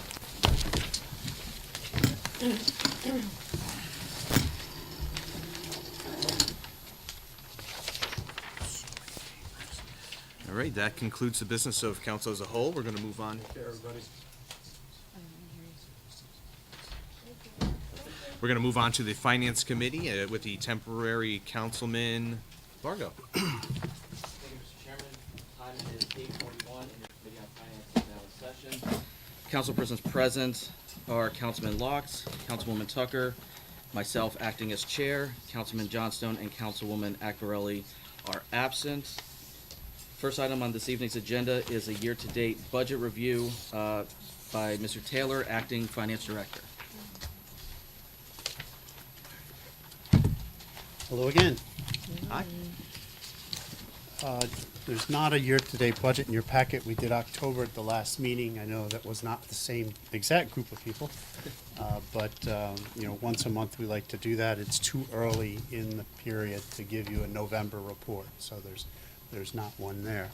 But I just thought if it's okay with the council, I'd go over a few highlights, things that happened recently, which you may or may not be aware of, just to kind of bring everyone up to speed, if that's okay. Please. First off, the fiscal 22 audit is complete. We received the paperwork the day after the last council meeting, all the documents and everything, and we were able to file that with the various agencies and get, very importantly, a set of financials over to our rating agencies. We had set a date of November 30th that we told everybody we could get it done by, and we did, so we're very happy about that. Moody's had even gone to the extent of saying that if we didn't hit the November 30 date, they might have to take that under advisement as they look at our rating score. Since we did make that date, we anticipate no change to our bond rating. This is very important. As Ms. Boyer may have mentioned to this group in the past, not having a decrease in your bond rate is one of the things we need to do to get out of where we are with the MARB. So we definitely want to keep our eye on that. There were no surprises in the audit report. I did, I think, go through a few of the highlights and, you know, what it was about at the last meeting. I would like to suggest to council that you invite Mr. Santafonte to come before the council. He's our auditor, and present the audit. That was very helpful to this council last year when he came, and I know y'all appreciated it. He told me, well, you're not going to meet again in December probably. I didn't look at your calendar, but I anticipate that your next meeting will be in January. He said he was not available for the month of December anyway, so. But I would suggest to get on his calendar quickly. So far as so we've now turned our attention to the fiscal 23. We are hoping by the end of this month to have all of our work done here. Some of our work to close out 23 was dependent on knowing what the first day balance of the year, fiscal year was, and that was there are a number of adjusting journal entries that the auditors provide us every year. So before we can really close out 23, we need to know where it began. So that's been holding up. We're hoping to get there by the end of this month so that then they can get started. Our goal to complete that audit is June 30, 24. Let's see, talking about 24, we're off to a very good start. Tax collections are on target, as is our state revenue coming in. And spending is in line. In answer to your question earlier, we've made $900,000 so far this year. Our budget 2 years ago was $50,000.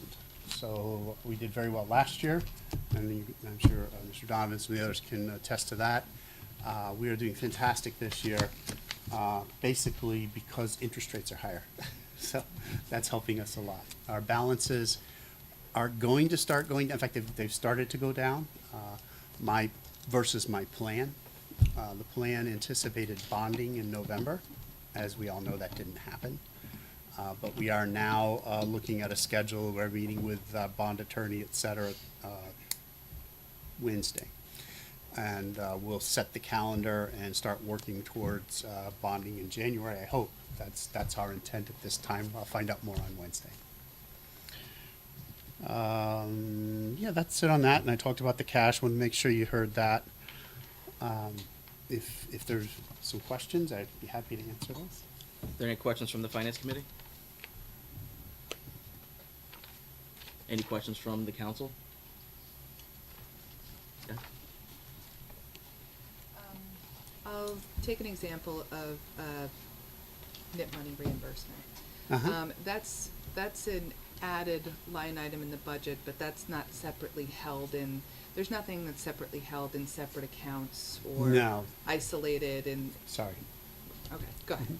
No, I don't want to, I was apologizing for interrupting you. No, no worries. Or isolated or anything like that. So- It's basically a line item that it's at whose discretion to reallocate if necessary. The way it works is the cash is commingled, all right? That allows me to maximize our investments, allows me to maximize our investment income, okay? However, the other side of the transaction, the budget for NIPS, the accounting for NIPS, we have a revenue line that is all the money that's been received. In the case of NIPS, it's $195,000 as of right now. And then there are lines under that for the spending, for whatever we buy with the NIPS money. We bought an $80,000 sweeper, for example. So I can very quickly look at that set of accounts and know how much money is left, et cetera. We also have, I saw a purchase order the other day for $9,000 worth of new trash cans for the boardwalk and beach area. If you exit the door sort of in the middle of the building, which is probably where most of us will go in and out of, there's a black trash can there. You might have noticed that's kind of new. Actually, it's very new because it is new. We're ordering a green version of that is what's going to be done on the beach. That's what I've been told. You know, so And I'm sorry. that's a so long explanation. I'm No sorry. worries. No, I appreciate it. Reallocation, if necessary, of those funds is at whose discretion? So there's been no allocation of the remaining funds. However, there is, Public Works has been handling that and making those decisions.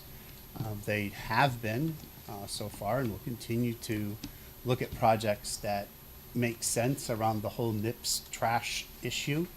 I certainly encourage them to do that, but I don't think I have I don't have where to stop them. Okay. Yeah. That was just Yeah. an example of Right. kind of having a better understanding of how the, Sure. the process and department heads and everyone kind of Mhm. interacts. So thank you so much. You're I welcome. appreciate that. No Thank problem. you. Thank you. When would we be able to receive a copy of the FY22 audit to review, Yeah. so that we can prepare for an eventual meeting with the auditor? Well, I want you to have those in your hands for whatever reason that you want them. And I would have brought them tonight, however, I don't have enough. Okay. I talked to Mr. Centofanti, and his note to me Friday was that they were going to start producing them today. Okay. So hopefully in the next few days, I'll hand them over to the secretary, and they'll be available for you. Would they be Third- available electronically? Sorry? Are they available electronically? They are. So we could we could send it to you as well. Okay. So, if that's what you wish, I can get her to send it out. At least that way we can take a look at it. Actually, I can send it. So there'll be 3 documents. One will be the financial report. It's all the statements and all the notes and everything. The second will be the federal and state single audit, which is an audit to make sure we're handling our grant funds properly and we're doing the things that we're supposed to do. And there are a number of findings in there. The nice thing is that they're all the same findings from the previous year. We didn't start working on those findings till this year, so it was no surprise, as I said before. The really nice thing is there's nothing new. So the third document in the package will be my response to the audit, to those findings. And in there, you'll see that we have addressed 7 of the 9, such that in FY24, I anticipate none of those findings to show back up. The other 2 we're working on. Any other questions from the council? Councilman Donovan? Yes. Dave, thank you as always. You've always been on top of your game with everything, and every time we ask you something, you have come back with answers. I'm not sure if you can answer this one, but that money from the NIPS, you're saying Public Works has been handling that portion. Doesn't everything they suggest to do, that has to come through us? Or is Yes, that a in fact, separate- yes, I think you Correct? approved I believe So- you approved the purchase of that truck. The Yeah. sweep, oh yeah, The absolutely. sweeper. I just, And so going there. forward, I don't know that you approved the trash cans.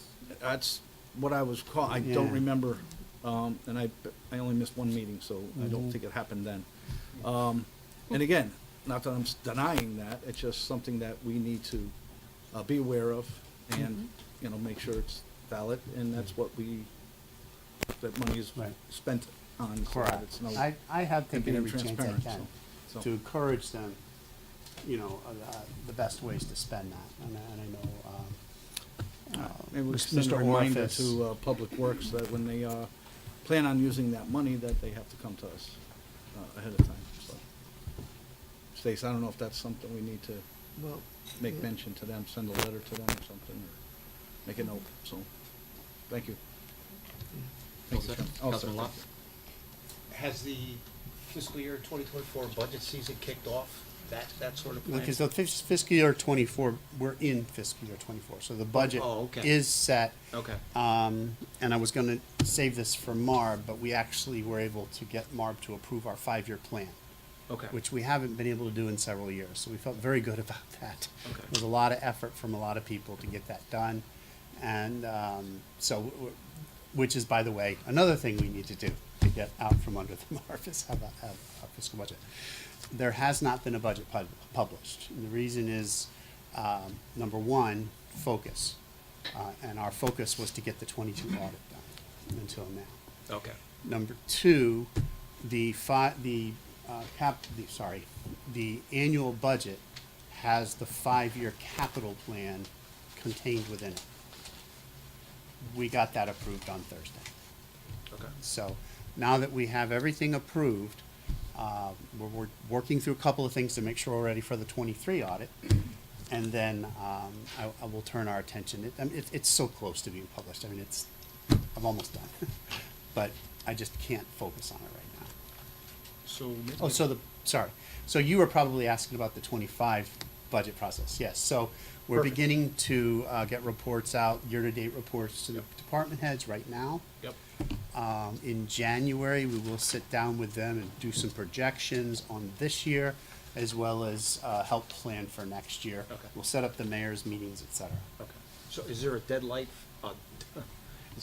for all those departments to submit their budgets? There will be, yes. We haven't asked for it yet. but Okay, it's so in- you're not that far along. It'll be in January. Okay. Thank you. You're welcome. Yep. Are you all set? Yes, sir. Councilwoman Tucker? Yeah, can you just talk a little bit about what the pathway to, I'm gonna call it the pathway to freedom, can look like from the MARB? Like, what do we need to do So, to get out of, get out of their hair, or for them to get out of ours, or? So 3 years without a deficit. Remember 21, we had surplus.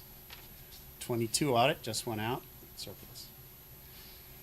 23, I'm telling you right now, we'll have a surplus. So that's 3 years. Okay. You have to wait for that audit to be done. Then, successive years of no decrease in the bond rating. But it's not pure math, it's, they can decide pretty much our fate. But these are things that are these are positive things. These are things that are definitely listed in what you need to do to get out. I would love to see us have a fund balance more than what they gave us. You know what I'm saying? Yeah, Which would be pretty cool, so. okay. Not that we'll get there in a year or two, but. And then to follow up on Gary's question, Stacy, what has to happen to get the information from Public Works around the NIPS? Like, what is the process that we need to follow to get that information? So I'm thinking that under new business, the chairman could direct me to send the letter, to Public Works. We'll work on the wording and get it approved and send it over. Yeah, I would include our, Bob Orfis, he's not Public Works, he's, He's the barn, yeah, whatever, is that, I'm sorry, he's in charge of the fleet. Bob Flynn. So any fleet vehicles like the sweeper we bought would have come from him, or maybe some modifications to a trash truck that would be used along the beach to, would be through him. And Ernie got involved, Chiarelli got involved with the choosing of the trash cans, but I think that was directed by Public Works. And Public Works now is, Well, Rob Sandella, okay, and I would probably send Rick, Rick, uh, Briar. yeah, That's Brian. yeah, because he's Well, you got all know, the other jobs right I now. love copying everybody. in my Yeah, emails. and you copy me, that's fine. And you, of course.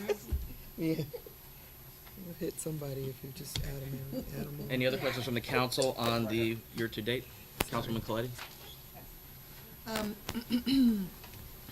So, speaking of MARB and audits, is there a secondary independent audit that MARB, I thought early in the process that MARB required their own audit and it was overlapping an audit, our own internal audit. Is there only one audit process being conducted now that MARB is accepting our own process? Yeah, there's been a lot of confusion about that. Okay. The MARB never usurped or did a complete audit other than, I mean, PKF O'Connor Davies is a 100% third party, no ties, no collusion, no nothing with the city. So they totally accept his audit. The confusion, I think, came with when Cone Resnick was hired by the state to look at all of the CRF spending across the state for the different municipalities to make sure people were using it correctly. And they discovered the things they discovered here in West Haven. They were then asked to do further work. So we were really under two audits, but they were distinct. All right? That was their audit was totally focused on one kind of spending. Okay, so then the MARB, in order to help us out, hired another audit firm called Whittlesey, and they've been here doing an assessment of all of our policies, procedures, and controls, of our staffing, and they are just about ready to report on those findings, at least phase one of their project. That's still an executive committee at the MARB, so we'll hear from them later. So that was another audit firm, which could be confusing, but that was their function. Got it. And that report includes all the changes that were made during the whole process to the procurement department and all of the, I don't want to say voluntary, but. Yeah, their report will say that we have issues. My answer to their report, much like my corrective action plan, which will be part of the other audit, will tell all the great things that the city has done and the significant progress that we have made with and beside the Whittlesey team. And it's to me, it was very encouraging to sit down and write that all out. The folks here have been really pushing it and working very hard to make things better. From what I've heard, everyone's been working very hard on it. Yeah, it's been good. And my final question is, to Councilwoman Tucker's point again, are there specific milestones tied to ratcheting down tiers, or is it? I'm sorry. Just the two milestones that you Yeah. mentioned? I'm telling you what I know off the top of my head. Okay. Sure. Okay. Is there a better That's advisor? I tell you what my running focus is. In terms of MARB, is there a better advisor? in Yeah, terms so of the- so I could that is what's in the MARB document. Got it. Okay, that's what I know. Okay. But what I also know is that we are the first municipality to be in tier 4 ever. Okay, and as Ms. Boyer mentioned in a meeting not too long ago, the legislation wasn't perfect. So there's a bit of making up their rules as they go along. So I don't want to give you a formula Sure. that says we get out, and tomorrow they realize, oh gosh, we really should be focused on this as well. I guess my curiosity was more so if they provided you with a formula, or were they They have provided not. you with some sort of Nothing other guideline? than the public. Okay. Got it. Okay, those are my questions. Thank you. Thank you. You're welcome. Any other questions on financial update? Yeah, hi, thank you, Chris. Oh, excuse me, Mr. Rogers. I just have a question regarding, the NIPS, I believe you said was 191,000? 195,000 is what we've received so far, and I think we'll get more. And then you said the machine was About 80. 80,000, Uh-huh. so roughly 110. So I was just wondering, was it possible? Are those monies allocated for some, or does it have to be spent on something specifically? Because as I'm looking at some of the numbers here on our project tracker update, I was just wondering, could you then take some of that money and fund some of these other projects here? Well, it wouldn't be my decision, but yes, I think you okay. could. Yeah. Theoretically, maybe some of the ones that would end up in the yellow. Correct. Yeah. That's- If we saw something on there, I'm speaking a little bit out of school in that I don't know specifically if the NIPS program is tightly written Yes, such that you okay. can only spend it on these things. I really don't know. Okay. I do know that every time we get that, our intention is to use it for that problem. You know, the problem of litter and, Okay, you know, okay. not just little bottles, No, but totally the understand. larger problem of litter. Got you. Okay, thank you, sir. You're welcome. Is that part of the recycling program? Define what you're saying by recycling program. I just want to make sure I answer you correctly. So I'm looking On at the this. We have there's mention of a recycling project with the ARPA funds. So Is that's what- that the transfer station idea? That's different? Some different. No, I'm glad that's what I'm trying to figure out. That's why I asked the question. That's what I think we're trying to figure out. Yeah. Are you all set? Yes. Any other Thank questions you. from council? Councilman Donovan? Comment, Councilman. There is, with the nip bottles, there is something that the state, only certain things you can use it for. Yeah. That's my understanding. Okay. You know, recycling, stuff like this, and it doesn't give you like a list, but it does, and I don't know it off the top of my head, so I'd Okay. have to look it up, but I believe there is a guideline that you can use that money for. It's not as though, you know, if we save that, we don't use it for recycling, well, we'll use it for paving or something like that, you know. It's the same. You So- can't, It's the same- it's I don't believe you different. can use that money. I could be wrong, but I believe that there's a It's geared. guideline that you can, So there is, and I do know there's a solid waste section of it. Okay. I did have to report on it a few months ago, but I just can't remember. It seemed that some of the sections were quite broad. They're subject to some interpretation. You could figure out ways to use it to, clean up your shoreline or whatever. All set? Thank you. Any other, Mr. Chairman? Thank you. Dave, when it comes to repeat audit issues, do we have the department head submit a plan to rectify things that carried over, or how is that addressed? Yeah, so I have to file a corrective action plan with the state, and so I do work with whatever department head. Addressing every point? Yeah, yes, and unfortunately, I'm all the department heads right now, so.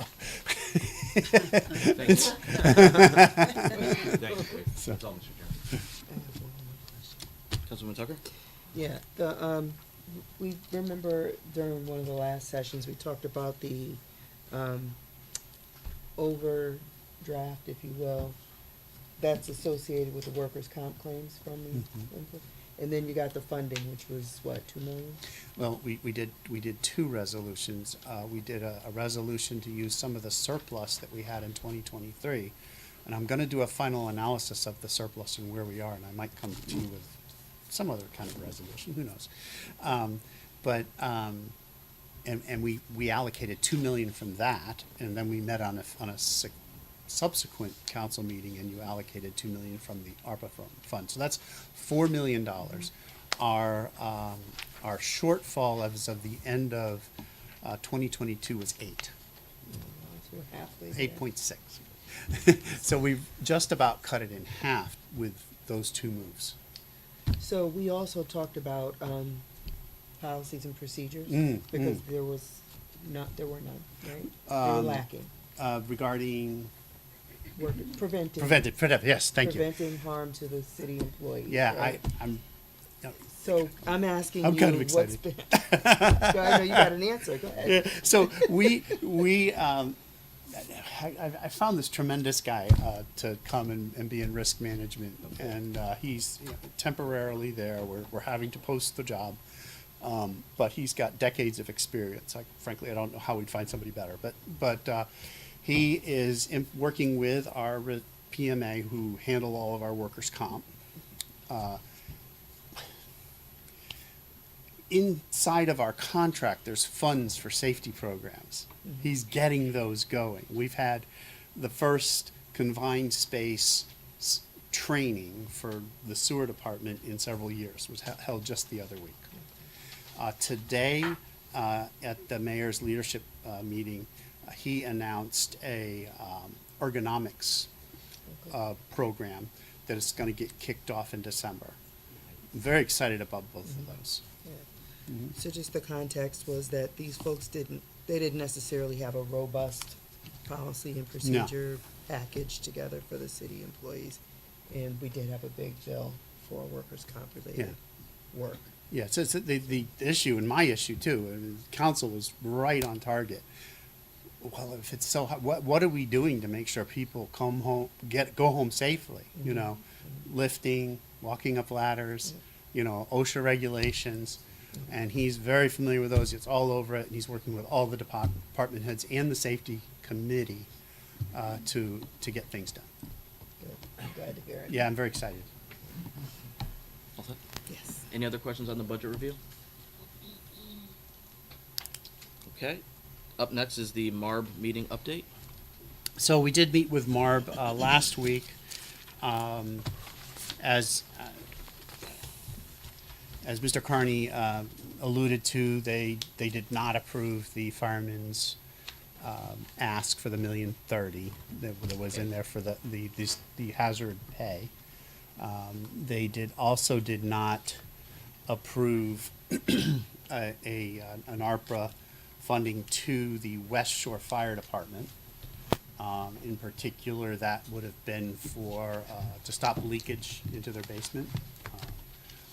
They have a situation behind the fire station where water is coming into their basement, so there was a solution that was proposed for that, as well as some remodeling inside of their sleeping quarters and restroom facilities to better accommodate ladies and to also provide better sleeping quarters. Say somebody had to be, there was no way in there to quarantine somebody the way it's currently set up, and as you know, that was a big problem during COVID, so they want to improve upon that. The board decided not to pass that, but they did not throw it out. They also did not throw out the stipend. They asked if they could work with the chiefs to come up with something else on that, and so. Not sure where we are on traction so far as getting these groups back together. I'm sure it'll be sometime after the holidays. But that neither one of those are dead. On the stipend, they want to work with them. On the other, they were looking for a report on how our fire departments work together. Having seen and been in meetings here and aware of a lot of the things they do together, they do really function as one. But they're looking in particular at ways they've gone out to save money. Well, they needed their radios replaced, and they went and got $1 million to help pay for that. So that's a big savings to all of them. So there's other examples too. I'm just throwing a few things out there. But the MARB has asked for a report on that, and I imagine that'll be an annual feature of our meetings, or every so often feature of our meetings with them ongoing, so they know that they're working together, despite the fact that they're not one unit. How they are operating as one unit for the benefit of our city. So those things did not pass. Everything else we went in there, it passed, including the 5-year plan. I can't remember if there are any. They're just projects over $50,000 that they have to approve. So that's the update on the MARB. We will be having, I believe, a subcommittee meeting later in December, although I'm not sure what the issues will be at that time. That hasn't come to me yet. And then the next MARB meeting will be in January, I believe. Any questions from the Finance Committee? When it comes to the 1.3 million for the fire department, you said the remodeling and the water leak was not approved. Did they give you a rationale for not approving? Did they give any insight? Was it more a mistake in the process, or was it just, hey, we don't cover this? No. That project was presented to the subcommittee a week prior, Okay. and the subcommittee, with one dissenter, recommended it for approval to the full MARB. The dissenters of that project moved to table prior to discussion, and so therefore it was tabled, and the discussion that was held was along the lines of they'd like to hear more about how the fire departments are working together Oh. for safety and to cut costs. And so that's what we owe them. I fully believe that the members of the subcommittee will come forward at that time and say that they are supportive of this project. Okay, there's still hope. Yeah. Oh, I'm very hopeful that that will happen. As well as the projects to the Center District and to AFD. If I was a betting man, should I take the bet? Which station was the flooding for I West thought, Shore?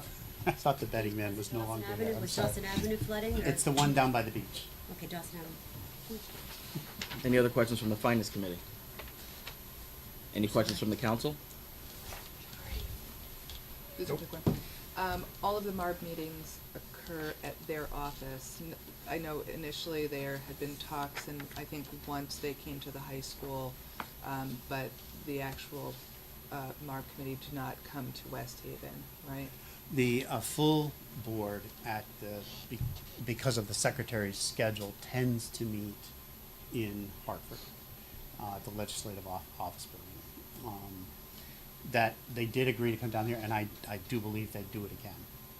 Okay, if we wanted them to. It's notable that the secretary was not able to come for the meeting. In fact, I think he showed up for the evening when we had the public session, but he was not able to make it to the meeting. He'd like to sit there. He is the chair. He'd like to be there for that. So that meeting will generally take place in Hartford unless we invite them, and I think they would take that favorably. The subcommittee meets here. Got it. And they didn't for a while, mainly due to COVID, but they have started coming here again. But it is hybrid. We don't get full attendance. They're on this. Well, they'll be on this screen right now. No, that's not working. Got it. I think it's good that they came once, and it might be good if we invited them to come again. I think it's important. Yeah, I think they should especially meet as you you. said, it's in uncharted territory, and Yeah. when you're talking about communities and people's lives, and I think you can to place faces and places and families and all of that into context, I think is also important. But Yeah. definitely thank you for your time with them, and thank them for volunteering, and I hope that we move forward in cooperation to prove that we are independent and we can handle our own That is my goal. business. Thank you. You're welcome. Yes. And I totally agree with you. Any other questions from the council? Seeing none, thank you. Thank you. Thank you. And great to meet you all. Thank you.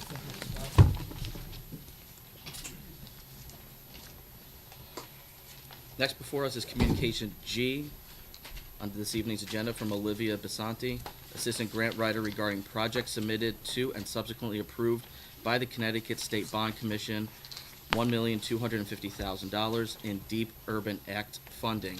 And I'm looking for a motion to approve. Motion. Do I have a second? You're not? Yeah, Oh, I'm sorry. Time out. Brad. we just looked, Bring it just up. on the finance Just on the committee. finance committee. Yeah. Do I have a motion to approve? Do I have a second? Second. Okay, discussion. Ms. Basanti?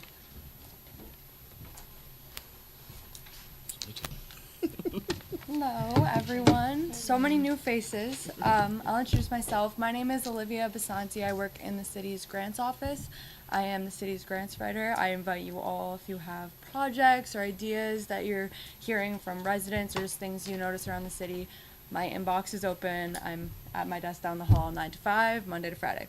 So you can always come find me. Tonight I have a resolution for you to basically accept funds. This is coming from DEEP. It is an Urban Act grant to address some outfall pipes down on Colonial Boulevard and Lake Street that are undersized and basically blow out into where the beach is.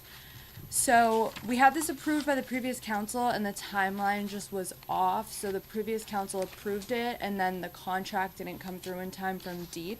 So now it has to be certified so that the new mayor can sign it and it's still valid. So if you guys have any questions about the project specifically, I will do my best to answer them. My initial question is, I understand the 1.25, there was the issue with the contract. Can you confirm that the other three funding contracts are okay from the last council and we don't have to revisit those? I have not heard of that. I have one of the contracts from DECD, actually both of the DECD contracts were signed by the previous mayor, so they are all set. The DESP one, I'm not sure. I haven't heard back from them. I did ask, so I'm waiting. Is this a matching funds grant or is this going No. to cover the whole project? Yeah, this covers the whole project. There's no match on the city's part. So I'm familiar with the culvert and it gets clogged very easily and it overflows. Is this going to completely solve that issue or is it just over by the South Street Beach side?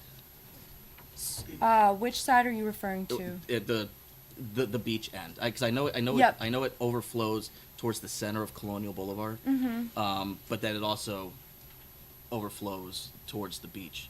Yeah, Is it going to take that whole stretch of culvert or just that one? Yeah, so the beachfront, like the outfall pipe itself, it's going to be replaced. Okay. So the 1.25 covers engineering and permits and the pipe work. They're gonna put like a safe grate over it. So it covers a big part of it. And the submission that was made to the bond commission is actually like 4 different parts. So this is just the first part that was approved, and hopefully we can go back next year and apply for more funding for the other phases, which includes Ocean Ave beachfront, Lake Street pond restoration, even more stream bed restoration on Colonial Boulevard. So Do we have a project timeline? for this specific one, Yes.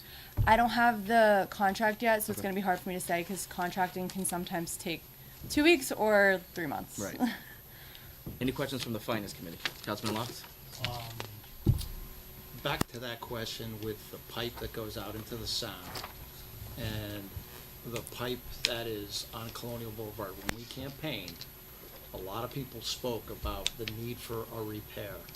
So, does that pipe replacement make that problem go away? The Are- flooding on Colonial Boulevard. Are you speaking of the outfall pipe coming out of the water pollution facility into Long Island Sound, or are you? No, so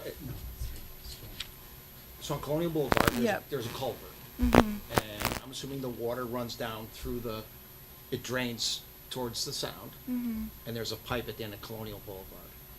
Then there's a road, and then there's the pond, and then there's a pipe that goes out on Long Island Sound. What exactly does this cover? So this covers the outfall pipe going through.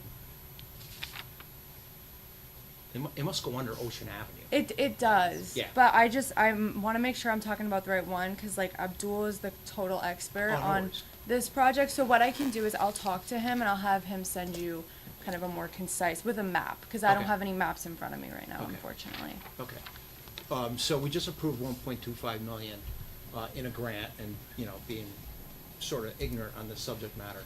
What are the mechanics to take it from a grant to getting the money, to getting it in the procurement cycle, to find somebody to do the work, et cetera, et cetera? What is, in terms of the next steps or the timeline, do you have any feel for that? Sure. So just process-wise, Yeah. once we get the contract from DEEP, it'll be signed here, and then we will go. So we get the money, and then grants are reimbursable. So Yep. the city actually upfront starts the work and spends the money, and then we go back and we have, depending on the agency and depending on the grant, quarterly, semi-annual, annual reporting requirements, and we'll then draw down the funds as we go. Okay. So for each different portion of the project, whether we're gonna start here with engineering, so it's gonna start from the very beginning. Okay. I would say this is gonna be a longer project because it's engineering through construction. Yep. But Abdul is gonna lead this project because this is his area of expertise. So he would help put out the RFP, get the engineers lined up. They would then put out a construction bid, and Okay. it's really phased. But throughout that process, we're requesting money back as we go. Okay. But that's probably at least 120 days, I would imagine. Oh yeah. That whole cycle before somebody puts a shovel in the ground is at least probably 120 days. Absolutely. Okay. Absolutely. Yeah. Okay. Yeah. Especially because this starts with engineering. It's Sure. not all the way done with that. So. Okay. Thank you. Yeah. Appreciate it. Any other questions from the Finance Committee? Any questions from the council? Councilman Guthrie? Hi, Olivia. I think you might know a little bit about the NIP program. If you do, could you let the council know how we can spend the money from the NIPs? So, similar to what David said, I know about the same. I know that you are supposed to be spending the money on trash and pollution reduction projects. It is loosely defined, what I know. The sweeper truck was a perfect expense. I mean, you're going out and you're probably removing a lot of actual nips from the road. So that's one. Any sort of solid waste diversion programs, cleanups, those seem to be allowable. And with the NIPS program, we actually have the money. So with most of the grants I work on, it's reimbursement based. This is actually, the money is there in our account. So it's a little less, I don't want to say regulated, but we're not doing drawdown requests. We have the money and we do report on it. I don't know, you report to Deep? Yeah, there's an annual filing. Yeah. And it's fallen under Public Works for however long we've had it, and the funds are gonna keep coming, so it's just gonna kind of replenish itself as we go. Okay, thank you. Yeah. Any other questions? Yes. Hi, Dawn Callahan. I don't know if it pertains to the NIPS, but I like what Melly brought up too, is I have a question on this as far as the NIPS. So it's trash and recycling? That seems to fall under what they're looking for, yeah. Any reduction. Okay, so, and maybe this is something that we could table or discuss, but in the 6th district, the constant flow on Marginal Drive, it's like a landing dump every single day. It's costing us, the city, a lot of money to clean up all the trash that's coming in on that road every single day. Is that something that would fall into that category? Is this illegal dumping? Pretty much, but I know that we are good at what we do because I drive through there quite often and I see it, and then the next day it's picked up. So Okay. it is illegal. It's been a huge problem over there, and for many reasons it's unsightly, but also it's costing us a lot of money, and also what's going into the water that's over there Yeah. too. So is that something that would fall under that? Seems eligible to me. Okay. I can see if I'll find like the actual language they're using, but I've never seen this very specific list of expenses. I've only heard it has to be Okay. related to reduction, and that sounds like it lines up, so. Okay. Let me get Just- that back to you, okay? Oh, no, I just did any direction or Sure. advice would be great. Thank you. Any other questions on Communication G from the council? Councilman Clay? Not a communication G, but I just It- have a quick Point of order. clarification. It has to stay under communication, Has that's what standard you're communication. discussing. You could do all of that questions under new business. Okay. Can I do a point of order as it relates to this? Just communication G is what you should be discussing in committee. Any other questions on Communication G? Can I address something that was brought up previously in relation to Daytona and, Yeah, not under Okay. this, Yes. we can bring it up after if you'd like. I'll send a memo. How's that? Can I continue where I left off as a point of order? With communication G? So is City of West Haven Town Council authorizing resolution of part of Communication J? So there's a resolution here that says authorizing resolution of the City of West Haven Town Council certification. And it looks like you have to sign off on it. Dorinda, So, you want to go go ahead. That's on. No, please. So the resolution that will be passed tonight gets signed. Okay. It actually gets certified as a true copy of what the council voted on tonight. That gets signed by me, but the actual contract gets signed by the mayor. Okay. The Her resolution is just certification a- makes the mayor the designee. Right. Okay. So that was the issue before. It made the previous mayor the designee. Yes. So. Yeah, I mean, the reason I bring it up is because from a time standpoint, it's open-ended. So if you read this agreement, because I want Dorinda, or Mayor Boer, my apologies, to have skin in the game here. It says, further resolved that Dorinda Boer, as mayor of City of West Haven, is authorized and directed to execute and deliver all documents on behalf of the City of West Haven. Don't we want to assign time to that? Like, this gets fully executed tomorrow, and within 15 days, those documents should be sent. So that's really not. That's not for For her. her to Okay. decide. Okay. And I don't think we have control over when the deep sends us the Right. contract That's, either. Okay. that would be my, yeah, so I can't tell you when they're gonna even bring me a contract.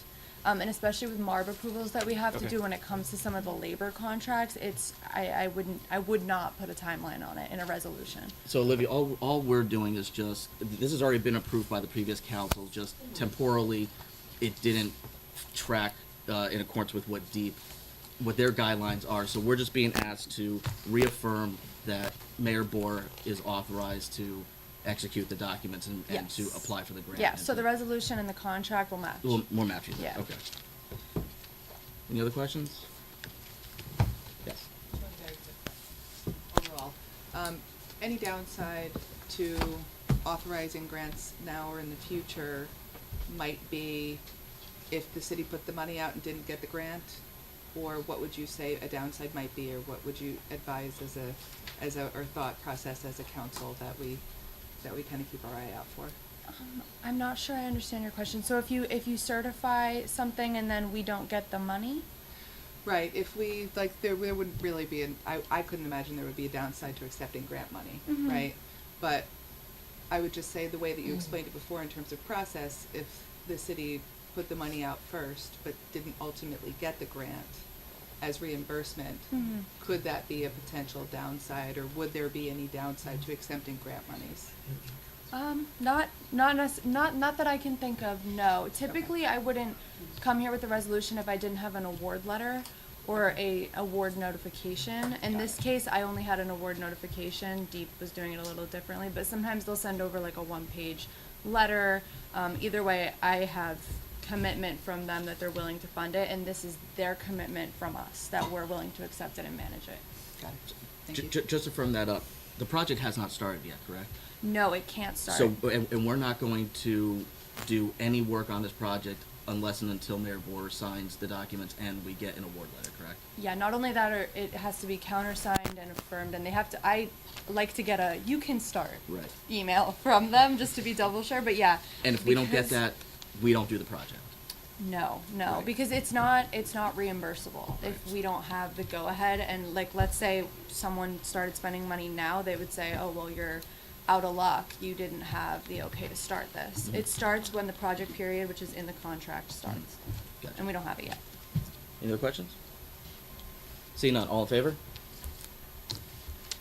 There's only two of you. From the committee only. There's only two of you. Aye.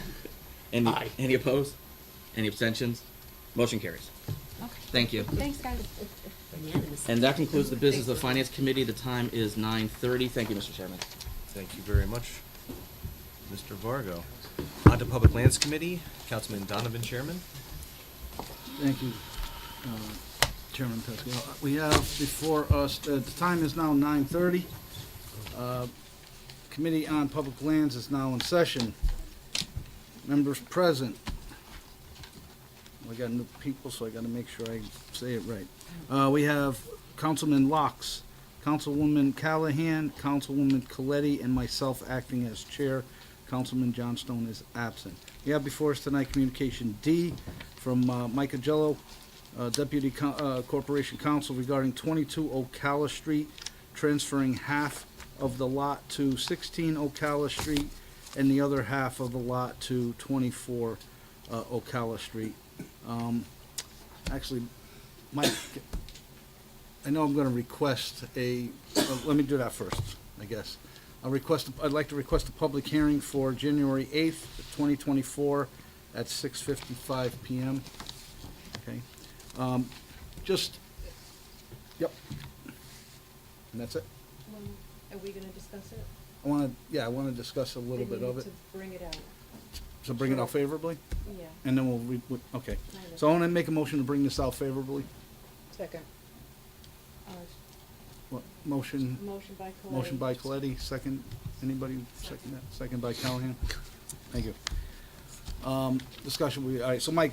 Yep. Just to bring everybody else up to speed, since we have a lot of new members here, we own property throughout the city, Yes, and it's property that we don't collect any taxes on. correct.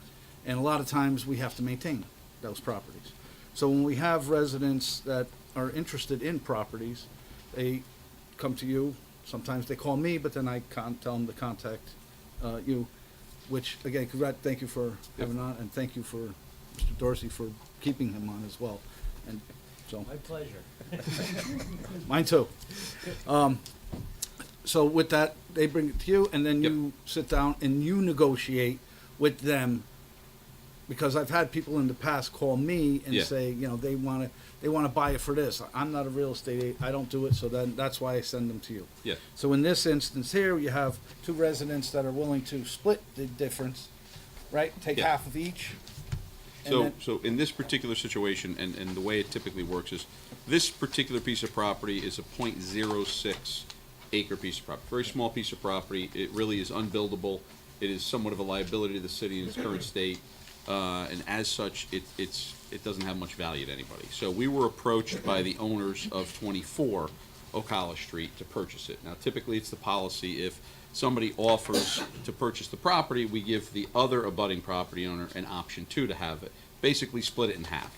If the parcel were a larger parcel of property, if it was a developable piece of property and had value to it, then the property would ultimately go out to bid. And we wouldn't negotiate privately with somebody, we would open it up to bid, put it in the paper, and see who would make offers on it. Because these piece of properties essentially have no value to it, we weren't doing anything with it. The only reason it came to our attention is because the neighbor came forward and said, hey, I'm kind of interested in buying this, what can I do? And we say, well, typically in these situations, what we do is we offer half to you and half to the person on the other side. So we sent letters out after that, and they both agreed to take the property, which we would then transfer half in either of their names. That would be absorbed into their parcels that they currently have, and that would increase their property taxes by whatever the assessor believes that to be, and then we would start to get, obviously, property taxes from that parcel, which we weren't getting before. Correct, okay, good. I just wanted to basically bring all the new council members up to speed on that. And so, thank you, I appreciate that. So with that, can I have, who took, Dawn, can I have you take back your second? Okay, take back the second. And Michelle, could you take back your motion? And take back my motion. All right. And so again, request that public hearing for January 8th, 2024 at 6:55. And with that, public hearing, Public Lands is now closed at 9:35. Thank you, Chairman. On to Streets and Squares, which is also Councilman Donovan as Chairman. Thank you, Chairman. The time is now 9:35. Committee on Streets and Squares is now in session. We have before us the members, Councilman Vargo, Councilwoman Callahan, and myself acting as chair. Councilwoman Akbarali and Councilman Johnstone are off or absent tonight. We have before us Communication B and C. Both of them, one is Communication B from Commissioner Greg Milano of West Haven Planning and Zoning Commission regarding the City of West Haven Complete Street Policy, and Communication C from Commissioner Greg Milano of the West Haven Planning and Zoning regarding the City of West Haven Bicycle and Pedestrian Plan. I want to bring this out for discussion. All right. Okay, so with that, Greg, thank you very much. Second. Oh, second? Somebody second that? I need a second. So in the committee, within the committee. Oh, I'm sorry. I'll take Callahan. Callahan, okay. Thank you. Thank you, sir. Thank you.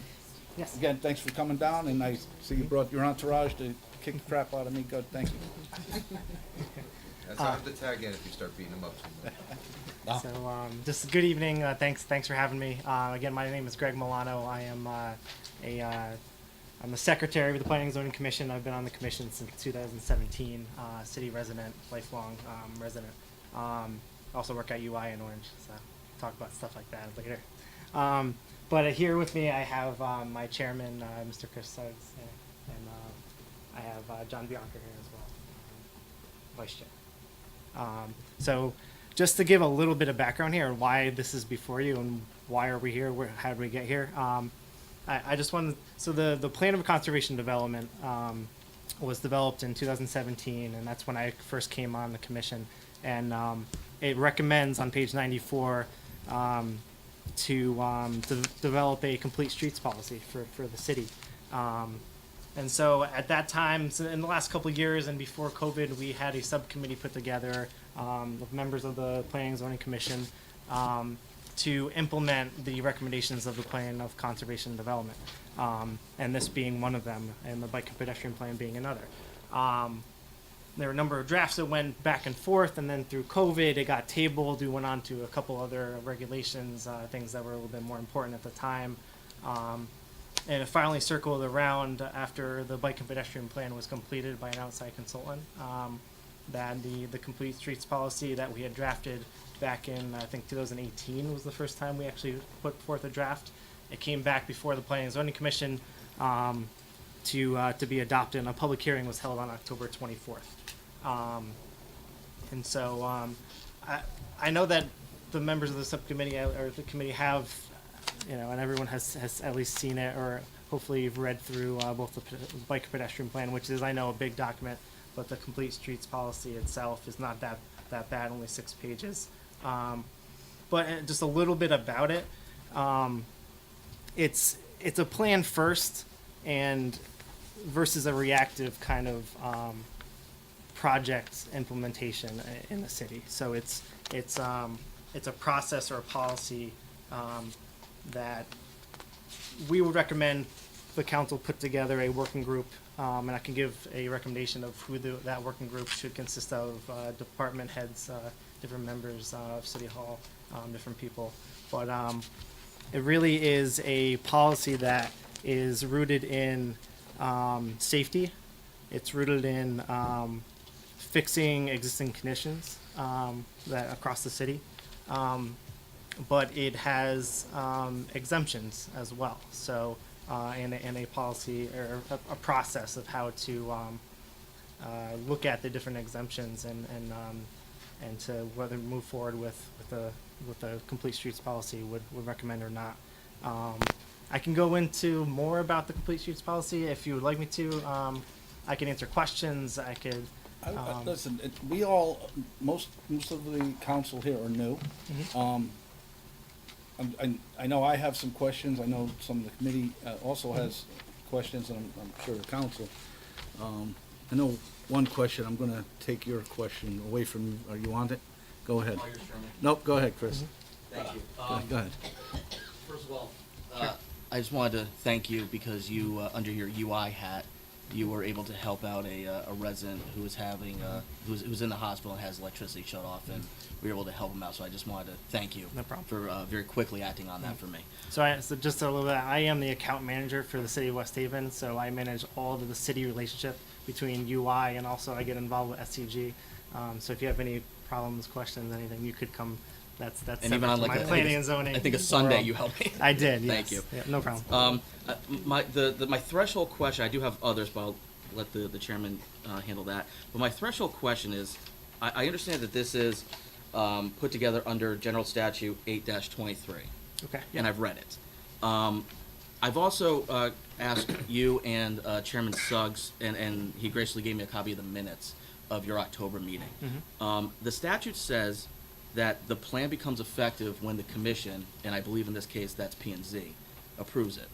Which if I read the minutes correctly, P&Z did approve it. So what are we being asked to do? So 8-23 is for the plan of conservation and development. Okay. if I'm not mistaken, I'm pretty sure that is. So complete streets policy comes under 13A-153. That's an enabling statute for complete streets to be adopted at the state level. And A-23 is the plan of conservation and development. It's every 10 years, we're supposed to update the plan or have a new plan on the books.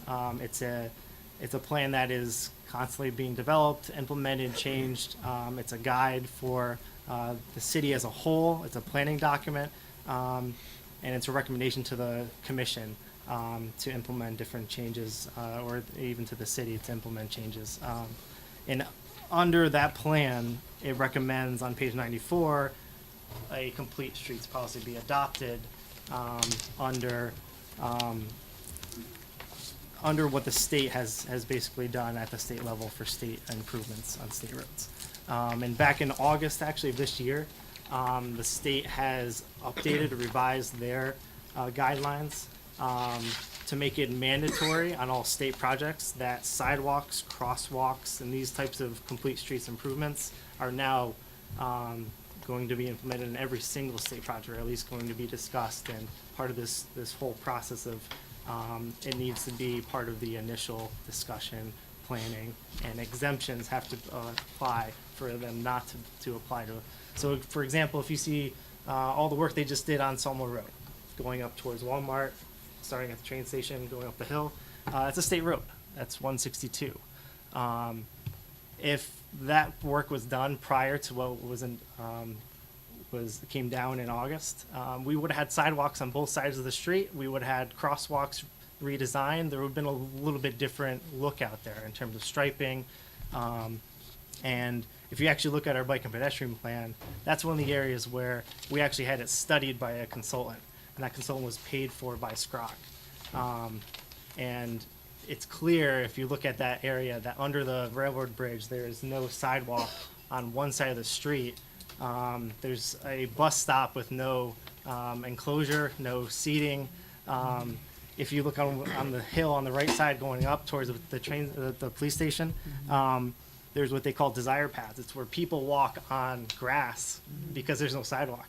And so again, if they do, they're most likely in the street because there's not even room under the railroad bridge. And if you look on page, let's see, you could, so page 50 and figure 14 of the bike and pedestrian plan, it's actually a visual of what could have been, and in my opinion, was a missed opportunity.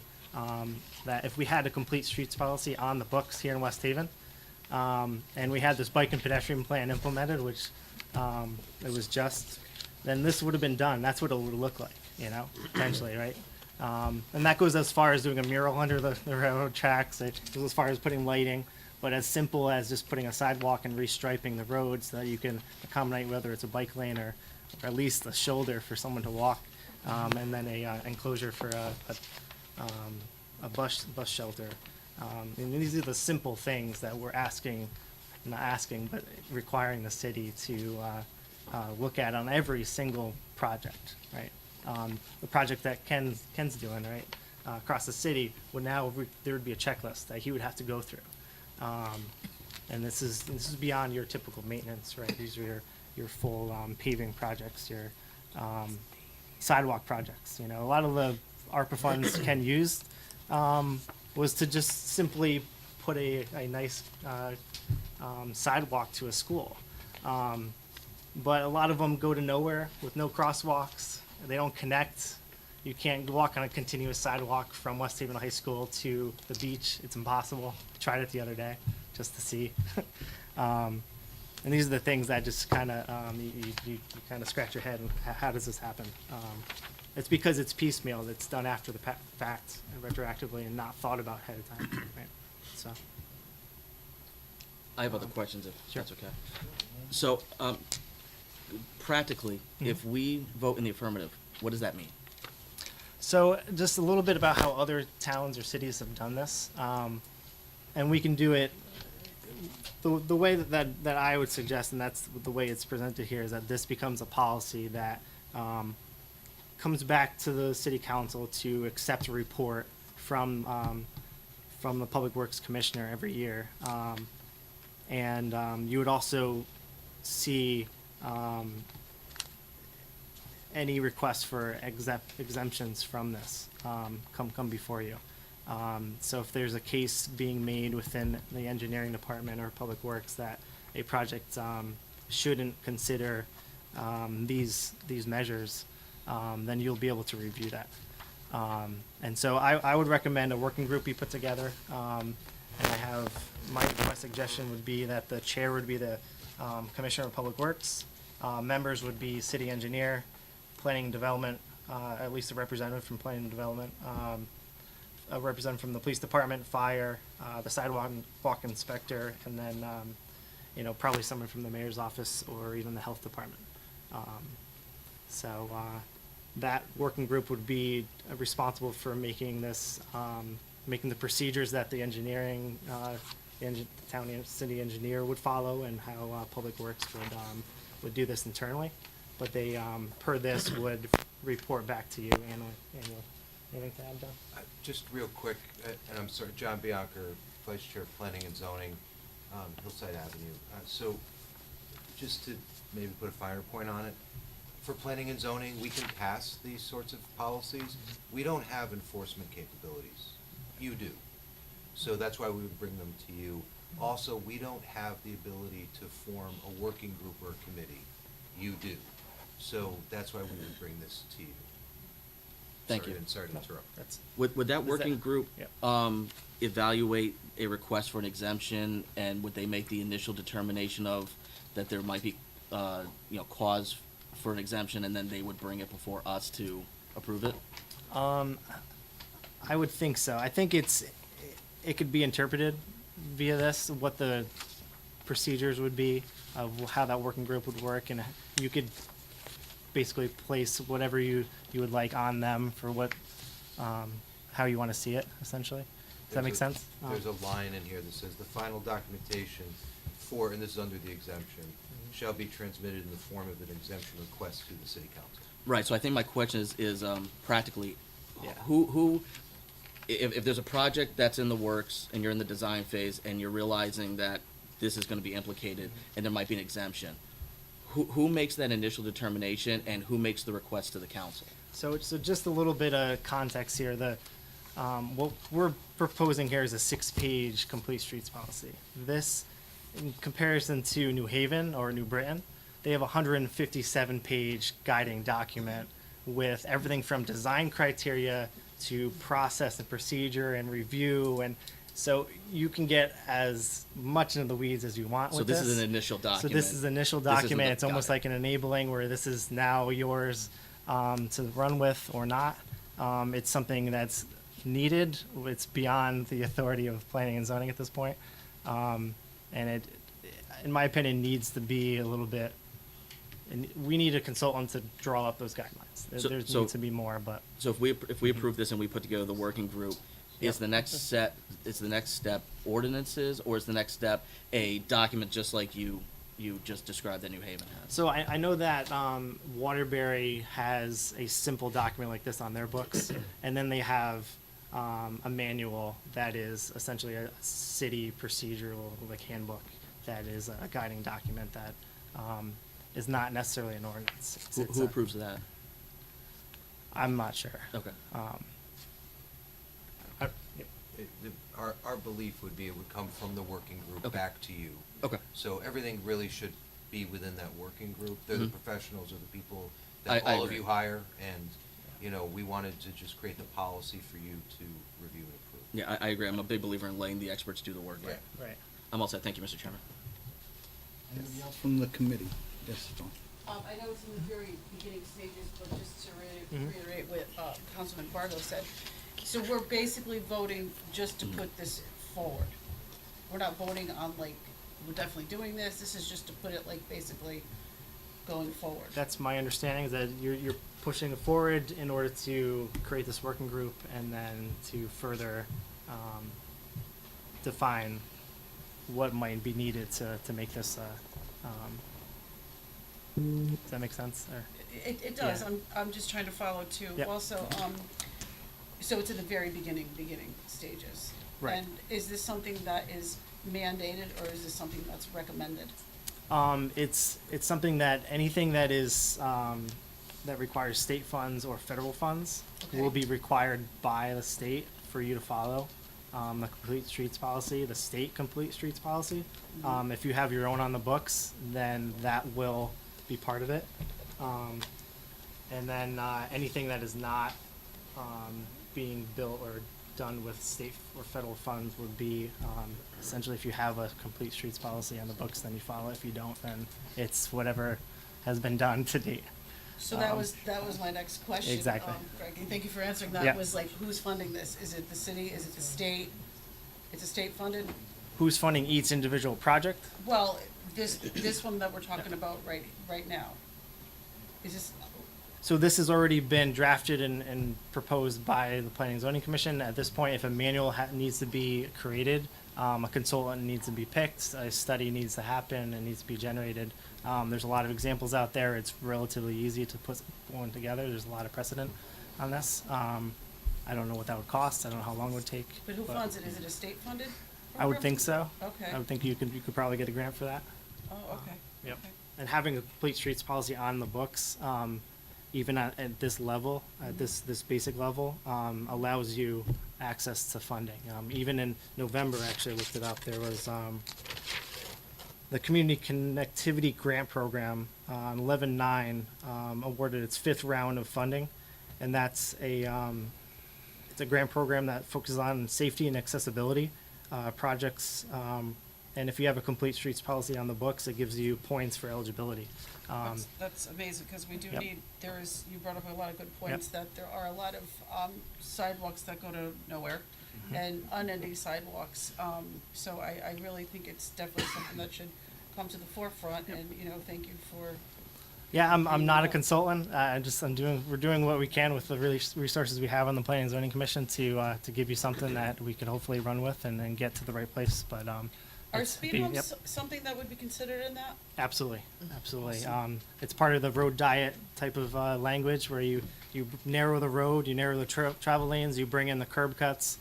You can raise intersections, you can do speed humps. There's a lot of different ways to calm traffic. That's where I think a lot of that, I was reading, I did read through the whole thing, and I saw the stats of Yep. the pedestrian and bike accidents, and I think that would alleviate a lot of that, so. Yeah, there's 2 figures I just want to point out in the bike and pedestrian plan specifically. There's a figure it's the percentage of 0 household cars is 1. It's page 14, figure 5, and that will blow your mind a little bit of how many have 0 cars. So they're relying on the network of Absolutely. sidewalks and buses and bus stops, and so. And then another one is the existing pedestrian infrastructure on page 18, figure 8. That really, it shows you how many of the main corridors of our city, the most pedestrian heavy, the highest traffic, only have sidewalks on one side when it's clear those are bus routes with, no sidewalk, and never mind a bus shelter or a place for someone to stand if it's raining, so. And somebody had said too, and you brought up the bus stop on Sono Road, that's very unprotected. Maybe a possibility of putting that at the train station, so it's more accessible, and people have somewhere safe to wait, but that would probably fall into Right. that as well. But our side streets too, that's the main thing when I was walking and talking to neighbors, is even when I was standing there, even on our side streets, not main roads, flying. If there was a child, that's what we really, have to really start to pay attention to, so And thank you. The last thing I'll add is that on the Planning and Zoning Commission, I've been the champion of these improvements as much as I can within our authority. But if this is on the books, then a private developer would have to put a sidewalk in and would have to do the right-of-way improvements that fall under complete streets. They have to do their part, and the city will do their part. So it would be mandatory. Up until now, it's been, can you please, and Starbucks did that, to their credit. They put a sidewalk in and a bus stop, right at the bus stop there, and a bench, so, just one example. Thank you. Just one, before I get to the other questions, absolutely, just one quick. I'm glad you showed up and did this, because I'm not speaking for anybody else, I'm gonna speak, I was confused. I thought this was like, are we voting on this plan and these pictures, this is what we're gonna do. So I'm glad we did this, because I'm like, well, we gotta hold it, because there's no way the new council members in one day could read the whole thing and understand. It's baby steps, it's So education, this right? is It's- something, so I'm glad Exactly. Councilman Vargo asked that question. So glad you guys got here to explain that, which makes the decision And the for bike and this chairman pedestrian easier plan. later. Yep, sorry. But, nope, go ahead. So the bike and pedestrian plan, you could also think of it as very similar to our plan of conservation and development. It's another guiding document to have on the books to Right. assist in this kind of effort, so. Right, because I was looking, I was like, oh, that's great, by the railroad station, this and that, and then I just heard you say, well, if we had it in place, and I'm like, oh, I got you. So this is like wish list, as opposed to, but I do understand now, so thank you. Somebody had, Councilman Long? Yes, Commissioner Milano, thanks for doing this. This is all great stuff. It really is. That report from Beta is very, It's it's a lot, excellent. yeah. It really is. The one question I have is, in terms of the sample size, the 145 people that were surveyed, I don't know, in your professional opinion, for a city of 55,000 people, is that statistically significant? So the way that data was collected was through a virtual open house, essentially, where Okay. you can click on a link, you can come to. It was actually the Harriet North courtroom, Yep. you click and you literally look at a 360-degree. You can click on different screens and bring forth the plan of conservation development, Yep. different things, and they were able to kind of look at all that in a virtual room and then give their feedback via a survey. And we put that out. It was months that we put that out to the public, and we tried as best we can Yeah. to get the feedback. But then we also had public hearing after the fact. So it was Right. just one part of the public data collection. They also collected their own data, Councilman. So it wasn't just that 145 is not, you're correct, that's not a representative sample. That's the Okay. people that went in and answered Okay. on that site. But Yeah. they collected their own data, which is what formed their full Yeah. report. I guess if it was just a random sample, it'd probably be okay. Yeah. But it sounds like you tapped a lot of people. And well, we also reached out to certain groups that were, Yeah. that we would want to hear from. Yep. So police was one, Board of Ed was another, within the city, and then different community groups we reached out to. Yeah. Those who we knew would be interested, who've come to initiatives, public hearings in the past, Yeah. stuff like that. Plus when it comes to the DEI piece of it, if you look at the breakout of the responses, it seems like a lot of groups, from different backgrounds didn't respond either, which is important. Right. Those inputs are critical and important, because they obviously, they could add a lot of value, so. Right. But I mean, the output of this is fantastic. And it was fully funded by SCROG, so. Oh, okay. It was 10 million, or It wasn't it was in the millions, I know that. It was a lot. It was a lot of money. Yeah, it looks like a pretty good organization.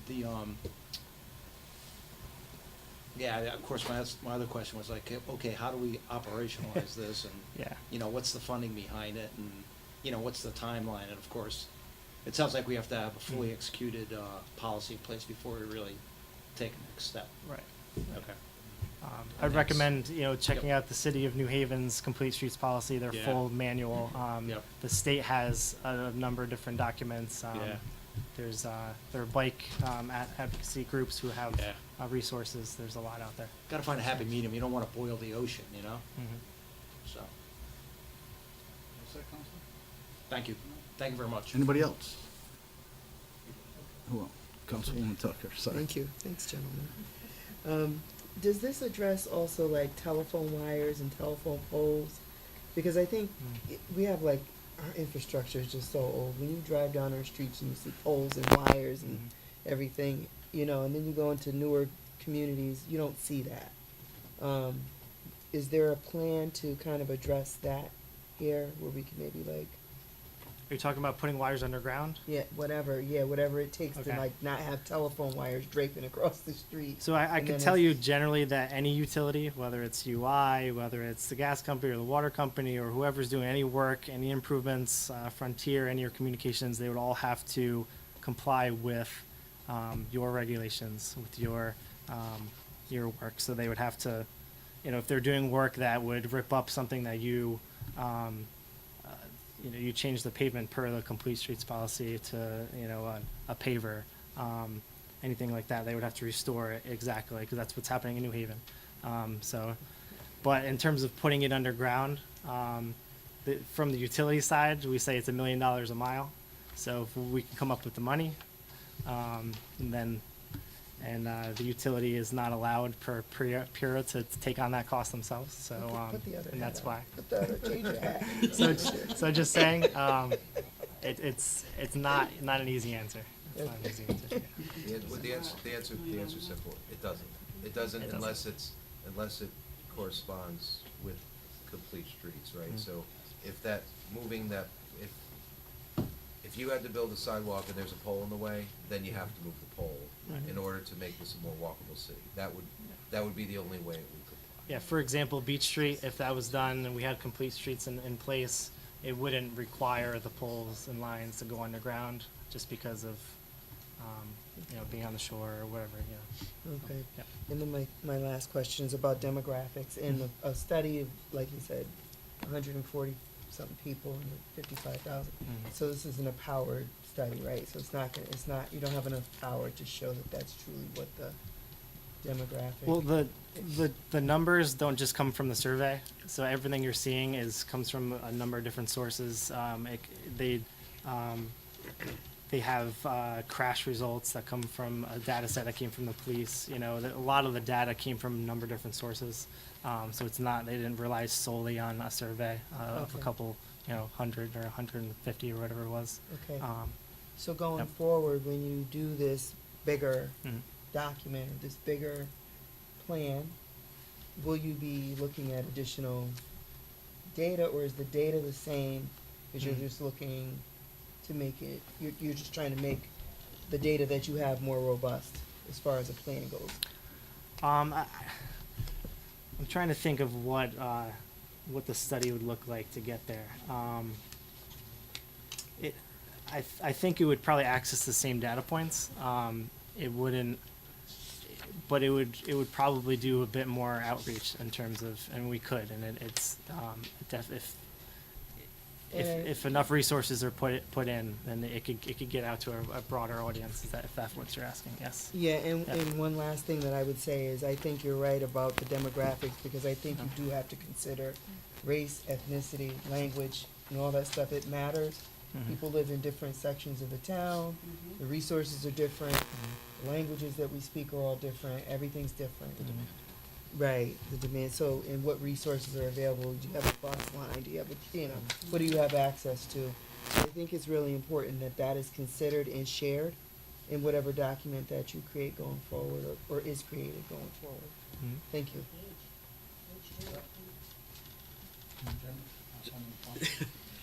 Just two questions. One thing that I'm very much in favor of this. I think it's a great idea. One thing I'm concerned about is just the cost implication. The city does not have a great track record on maintenance and upkeep, and we have a large deferred maintenance. If we have a maintenance project that is going to be $100,000, and by virtue of the scope of that project, this is implicated, and that $100,000 project becomes a $180,000 project, Yep. and we decide we can't afford that, so we're not going to do the $100,000 project. Are we at risk of a situation like that? I don't think so, because there are specified exemptions, and the Okay. exemptions would come to you Okay. for justification and approval of whether they are or they are not a qualifying exemption. And one of them would be a demonstration of absence of need would be one way to get out of the complete streets requirements, but also if you're implementing an accommodation that comes from the complete streets policy, the full manual of 100 and something pages, and you can actually build this into your procedures a little bit more than what's in here. If it becomes excessively expensive, and that would, I think, fall into the category of prohibiting the entire project, then that is an exemption. It's a qualifying exemption. Is there any oversight body that will look at the exemptions that we approve, and is it possible that someone could say we got it wrong? You would be the the judge, the jury, Is there a consequence to us finding it an exemption? Can someone say that's really not an exemption, and the policy should be? The only thing I adhered could to? think of is that if it's a state or federally funded project, you might be in jeopardy of losing that funding. Or if you grants don't, or something, or maybe? grants if you don't meet the requirements of that grant, which would be to follow the state's complete streets policy. Does that make sense? Okay, yes. Um, And my last question is, I want to make a fine point on communication C, the pedestrian plan. We're not approving that this plan will happen, right? We're approving a conceptualized idea of what the brass ring is going to look like. Right. So you're not saying the bike and pedestrian plan is now law and you have to Right, implement so everything. in it. Captain Absolutely Thomas not. is not, we're not Absolutely saying not. Captain Thomas is going to look like this in 12 months. Absolutely not. Okay. No, it's a guiding document only Okay. to be an advisory to decisions made down the road. Yep. Thank you, Mr. Chairman. Anybody else have any questions? Yes, Jim? Thank you. I think this is a great plan. I think it's something that we need to move towards in the future, but my question is actually for Attorney Dorsey. Sure. As far as the working committee goes, should that be, can you look into it? Should be part of the ordinance so it's clear? Should we outline it ahead of time so that it's not something where politics gets involved? I just need to know that so, before we pass it, we know which direction we're going in. I think what Greg said was very good and how he outlined it. I just wanted to, if that is the direction we want to go in, I want that to happen. Yeah, I think, excuse me. I think, as far as tonight's action goes, getting into that much detail with respect to, that working group isn't necessary. So you're passing a policy tonight rather than legislation. Right. Rather than, rather than an ordinance. Going forward, any further steps you take, this body takes, or planning and zoning, to codify in any manner, that's when you would put that, you would have some enabling language in the ordinance or the regulation itself to form that body. Okay. Yeah. All right, sounds good. Thank you, Mr. Chairman. Anybody else? From the council? Yeah. Just quickly. So because of the limited language and the limited scope of a 6-page document, there also could potentially be some subjectivity to its outlines and regulations. So there's no material specification or design requirements. I think there's a lot of loose language so that it's not likely necessarily until it goes further to be something that's cost prohibitive. Yep. Right, and then, so other municipalities that I've had experience with typically have a traffic engineer or traffic engineering department. And I think this fills a lot of those gaps, especially if we're not planning on having a traffic engineer in City Hall. So I think this is definitely a really good guideline. Is there signage replacement? I thought we were gonna be kind of more intake tonight, but is there a signage replacement component that I missed somewhere here that also requires any sort of signage replacement or? Like wayfaring types of signs Right, across yeah, the city. yeah. It's definitely one of the elements of complete streets. Okay. Absolutely. Okay. And as you said, this potentially unlocks additional funding for additional Absolutely. phases and additional steps. It's likely that we have not been, getting funding, that this could have been the last, the really, probably the most important part for certain projects. Okay. That's it. Thank you. Yep. Thank you. Anybody else? Okay, with that, oh, sorry. Go right ahead. Hi. Hi. I just want to say thank you so much for working on this, all of the commissioners. I think we really need this. I mean, we have so many people that love to bicycle that can't use their bicycle, including myself, because of the problems in the city, so thank you. And I don't have anything specific that I want to ask, but I'm looking forward to this moving forward. I'm happy to help the next stage of this. Any way I can help the council, please, don't be shy. Yeah, I would just say thank you for this too, because it's exciting to see, what I think are the foundations of our future being laid, because this is the stuff that we know we need to make the city look like we want it to look. And so, you know, I look forward to seeing this kind of like evolving, hopefully sooner than later. So as these other projects come online, our city transforms in a really beautiful way. So thank you for that. Yeah, I mean, this is definitely not reinventing the wheel in any way. You know, this was signed into law by Jody Rell in 2010. I think New Haven's had it on the books for at least since 2012, 2013. And so we're just you're just trying to get there, right? I want to say that. Do what we can for our city, right? Thank you. Anybody else? Thank you. All right. One more thing, because you mentioned New Haven a lot, and it is, it's really become vibrant, and they have great bike paths and such. Do you know, or what the percentage of funds from the state or grants was given to New Haven versus what they had to pay out? I know they're extremely aggressive. They go after everything. They have their departments are heavily staffed. They have a number of people working, you know, there's not just Olivia. Right. Unfortunately, she's, you know, one man band, one woman Right. band. Right.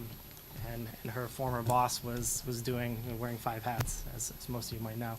Yeah. So, yeah, so it's hard to compare it to a New Haven. But is it fair to say that New Haven had a lot of it funded, like, or grants? New Haven's probably first on the list for many of these types Yeah, of, I would think. because Okay. of the initiative they take in this Thanks area for- specifically. Yeah, thank you, Yeah. thank you. We'll get there. Yep. We're coming out. Okay, so with that, within the committee, I want to bring this out favorably to have a motion.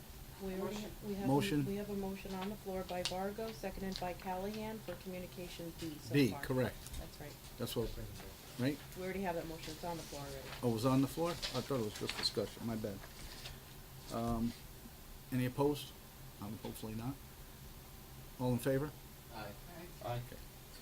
So communication B passes. Also, we have communication C, City of West Haven Bicycle and Pedestrian Plan. I need a motion to bring that out favorably. So moved. Second? Second. Any discussion? We're good? All in favor? Aye. Any opposed? No. And communication C passes as well. And with that, the time now is 10:13, and your committee on Streets and Squares committee is now closed. Thank you very much. Thank you. Thank you. Thanks. And we're convening to the whole council at 10:14. On to unfinished business, seeing as there is none. New council, right? We will move on to committee reports. And I will read communication A into the record, Mr. Chairman. Thank you very much. Oh, if I could find it. Communication A from the tax collector regarding overpayment refunds for December 2023, which will be filed with tonight's minutes. Thank you. And first up is the Finance Committee, temporary Chairman Fargo. Thank you, Mr. Chairman. To the Honorable City Council of the City of West Haven, your Committee on Finance, to whom referred the matter of the project that was submitted to and subsequently approved by the Connecticut State Bond Commission, $1,250,000 in Deep Urban Act funding. Reports that the committee met on 11th day of December 2023 to consider said matter.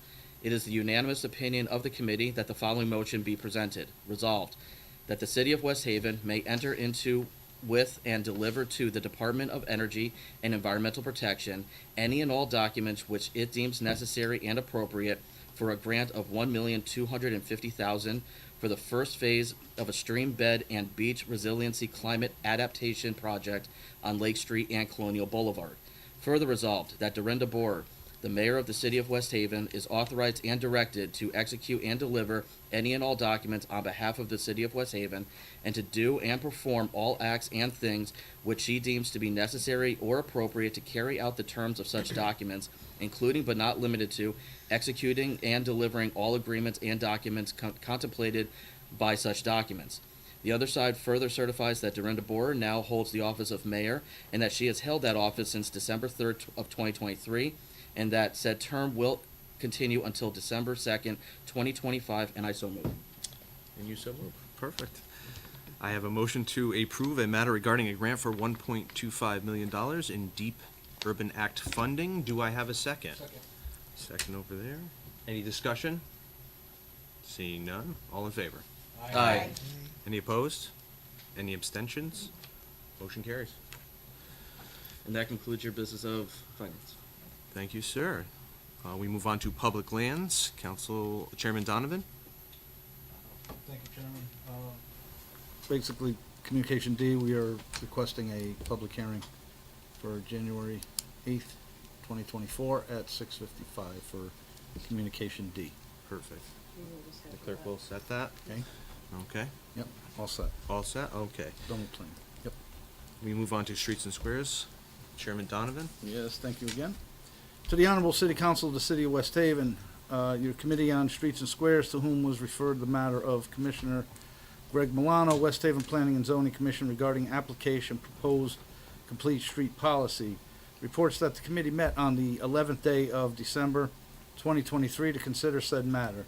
It is the unanimous opinion of the committee that the following motion be presented. Authorizing resolution of the City Council of the City of the West Haven City Council. Whereas in accordance with Section 8-23 of the Connecticut General Statutes, the West Haven Planning and Zoning Commission has prepared a draft of the proposed complete street policy to be reviewed and considered by the City Council. Whereas West Haven Planning and Zoning Commission held a public hearing on Tuesday, October 24, 2023, to review and discuss the proposed complete street policy. Resolved that the City Council of the City of West Haven, after review and due consideration, hereby approves the complete street policy as presented by the City of West Haven's Planning and Zoning Commission. Further resolved that Dorinda Bora, as mayor of the City of West Haven, is authorized and directed to execute and deliver any and all documents related to this resolution on behalf of the City of West Haven, and to do and perform all acts and things which she deems to be necessary to appropriate to carry out the terms of such documents, including but not limited to executing and delivering all agreements and documents contemplated by such documents. Thank you. That's that one. Perfect. I also have before us Communication Wait, C. let me vote on it. Oh, that's right. Can we- I have a motion to approve a matter Anxious. regarding the City of West Haven's complete street policy. Do I have a second? Second. Any discussion? All in favor? Aye. Any opposed? Any abstention? Motion carries. Now I can get it. Back at you. Communication C. To the Honorable City Council of the City of West Haven, your Committee on Streets and Squares, to whom was referred the matter of Commissioner Greg Milano, West Haven Planning and Zoning Commission regarding application bicycle and pedestrian plan, reports that the committee met on the 11th day of December 2023 to consider said matter. It is the unanimous opinion of the committee that the following motion be presented.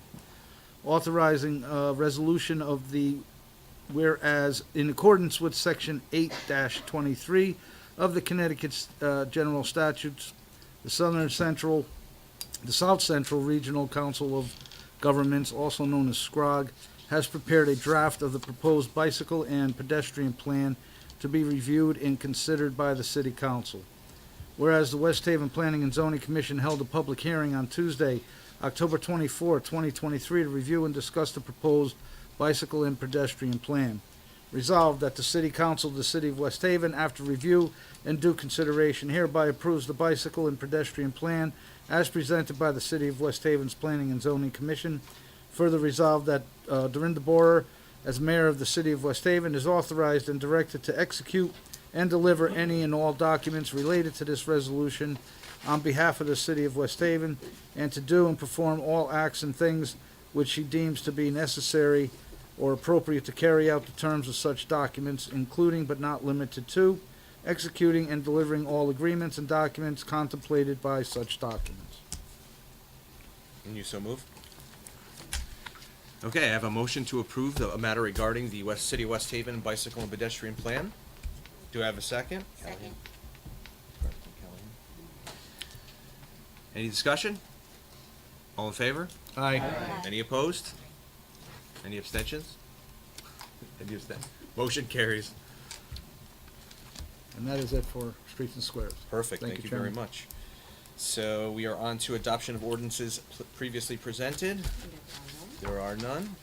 Council liaison reports. I don't believe any of the council liaisons had a chance to do anything yet. Does anybody have anything they want to put into the record? Okay. New business, we did have a couple of things. We had, first off, a letter. No, my notes.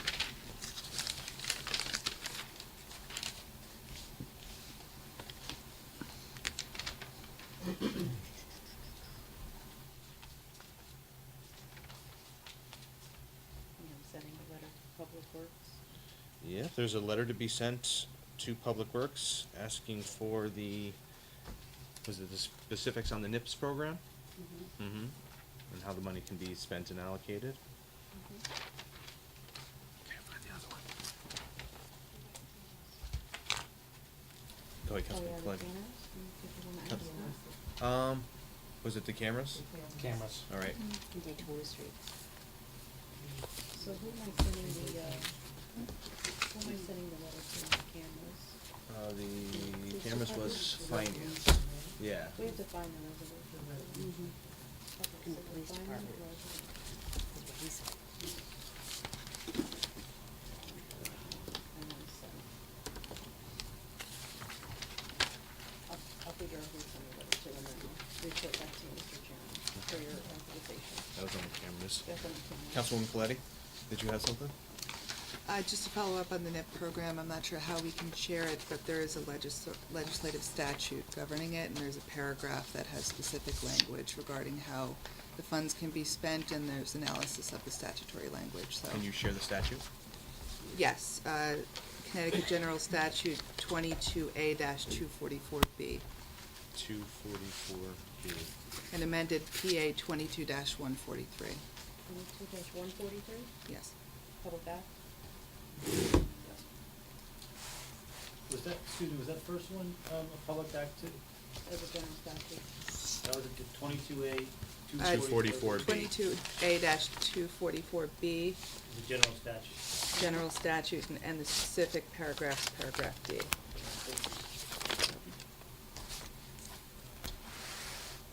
Can we also send a letter to engineering to see what information they have on the drainage issues on Daytona Street?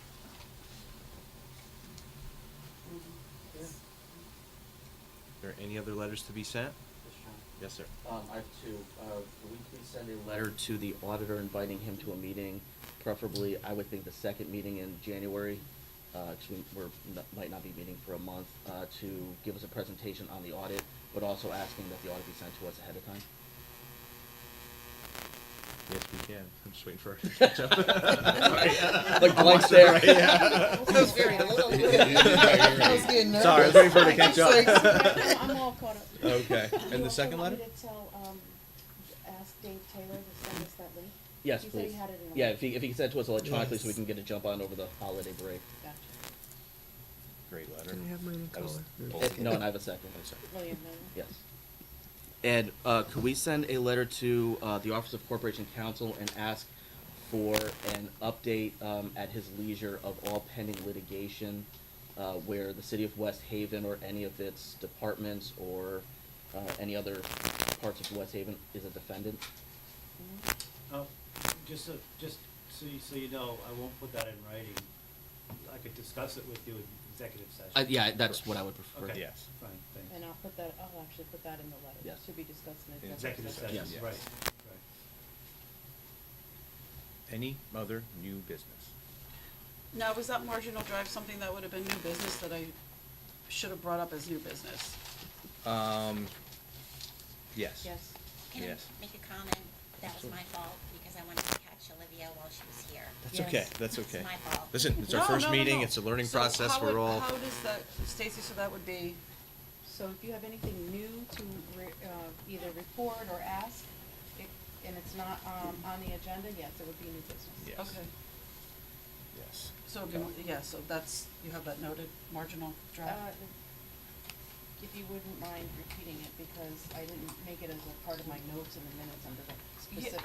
It's just, it's the road that goes from Orange Avenue if you were to follow it through, it would bring you to Derby Avenue. It stops halfway through. That's along the lagoon. We used to call it Lagoon Road in Allentown, but it's a dumping site. And I think our town's been really great about picking it up, but it's also becoming a problem now where people are dumping things that could leak into the water. And also, it's costing us a lot of money to pick up. Everyone just it's like a big pickup dump site there. So So, that letter should be written to Public Works. Public I Works? don't know if it's an inquiry or something that we could table and talk about how to help. PD maybe, Public Works and And the PD? police department for more vigilance. Yeah. Okay.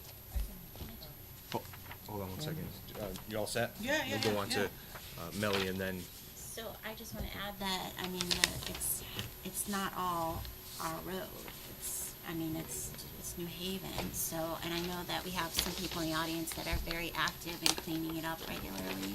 Yeah, no, I know that, I know, You yeah. know, I don't know how we would actually be able to police that if we don't own it, so. well, we can could send, try. yes, we can send the letter out We to. do up until almost the end, because I walked that's my district, Yeah. and those streets are West Haven, all the way up almost to the stop sign.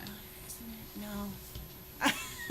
Go ahead. If I may, We Yeah. cannot, No. no, We could- I'm sorry, we can't, Yeah. we can't discuss with the public as of Okay. now. Sorry. All right. Okay. Listen, the letter will start the conversation, we'll get Okay, some great. No, that's information it. from Yeah, there, and we'll perfect. go from there. Yeah. Excellent. And I That's a appreciate the good public start. wanting to Yeah. help, but unfortunately in the program, we can't do that. Are you all set? Councilwoman Garthwaite? I'm done, I'm done. You're good? Councilwoman Heffernan? December 26th? I haven't decided if we are or not, but I will let you know ASAP. Okay. Planning by $50. No? Jeez. We'll let you know as soon as we figure that out.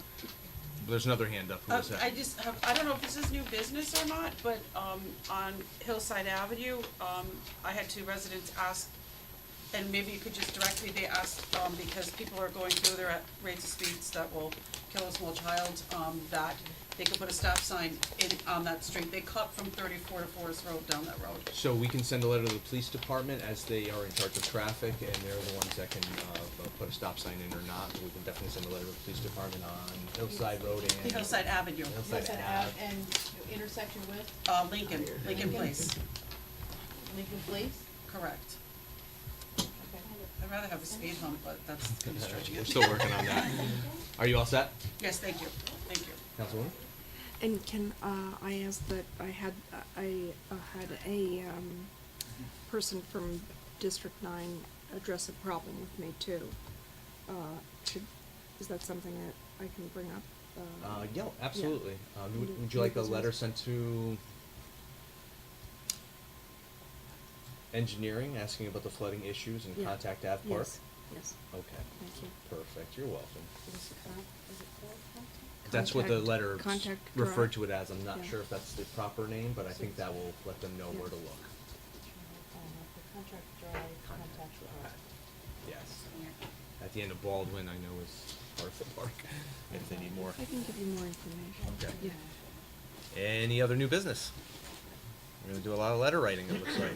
Okay, seeing that there's no more new business, do I have a motion to adjourn? Motion to adjourn. All right, do I have a second? All in favor? Any opposed, any abstentions? Have a good night. Good job, everyone.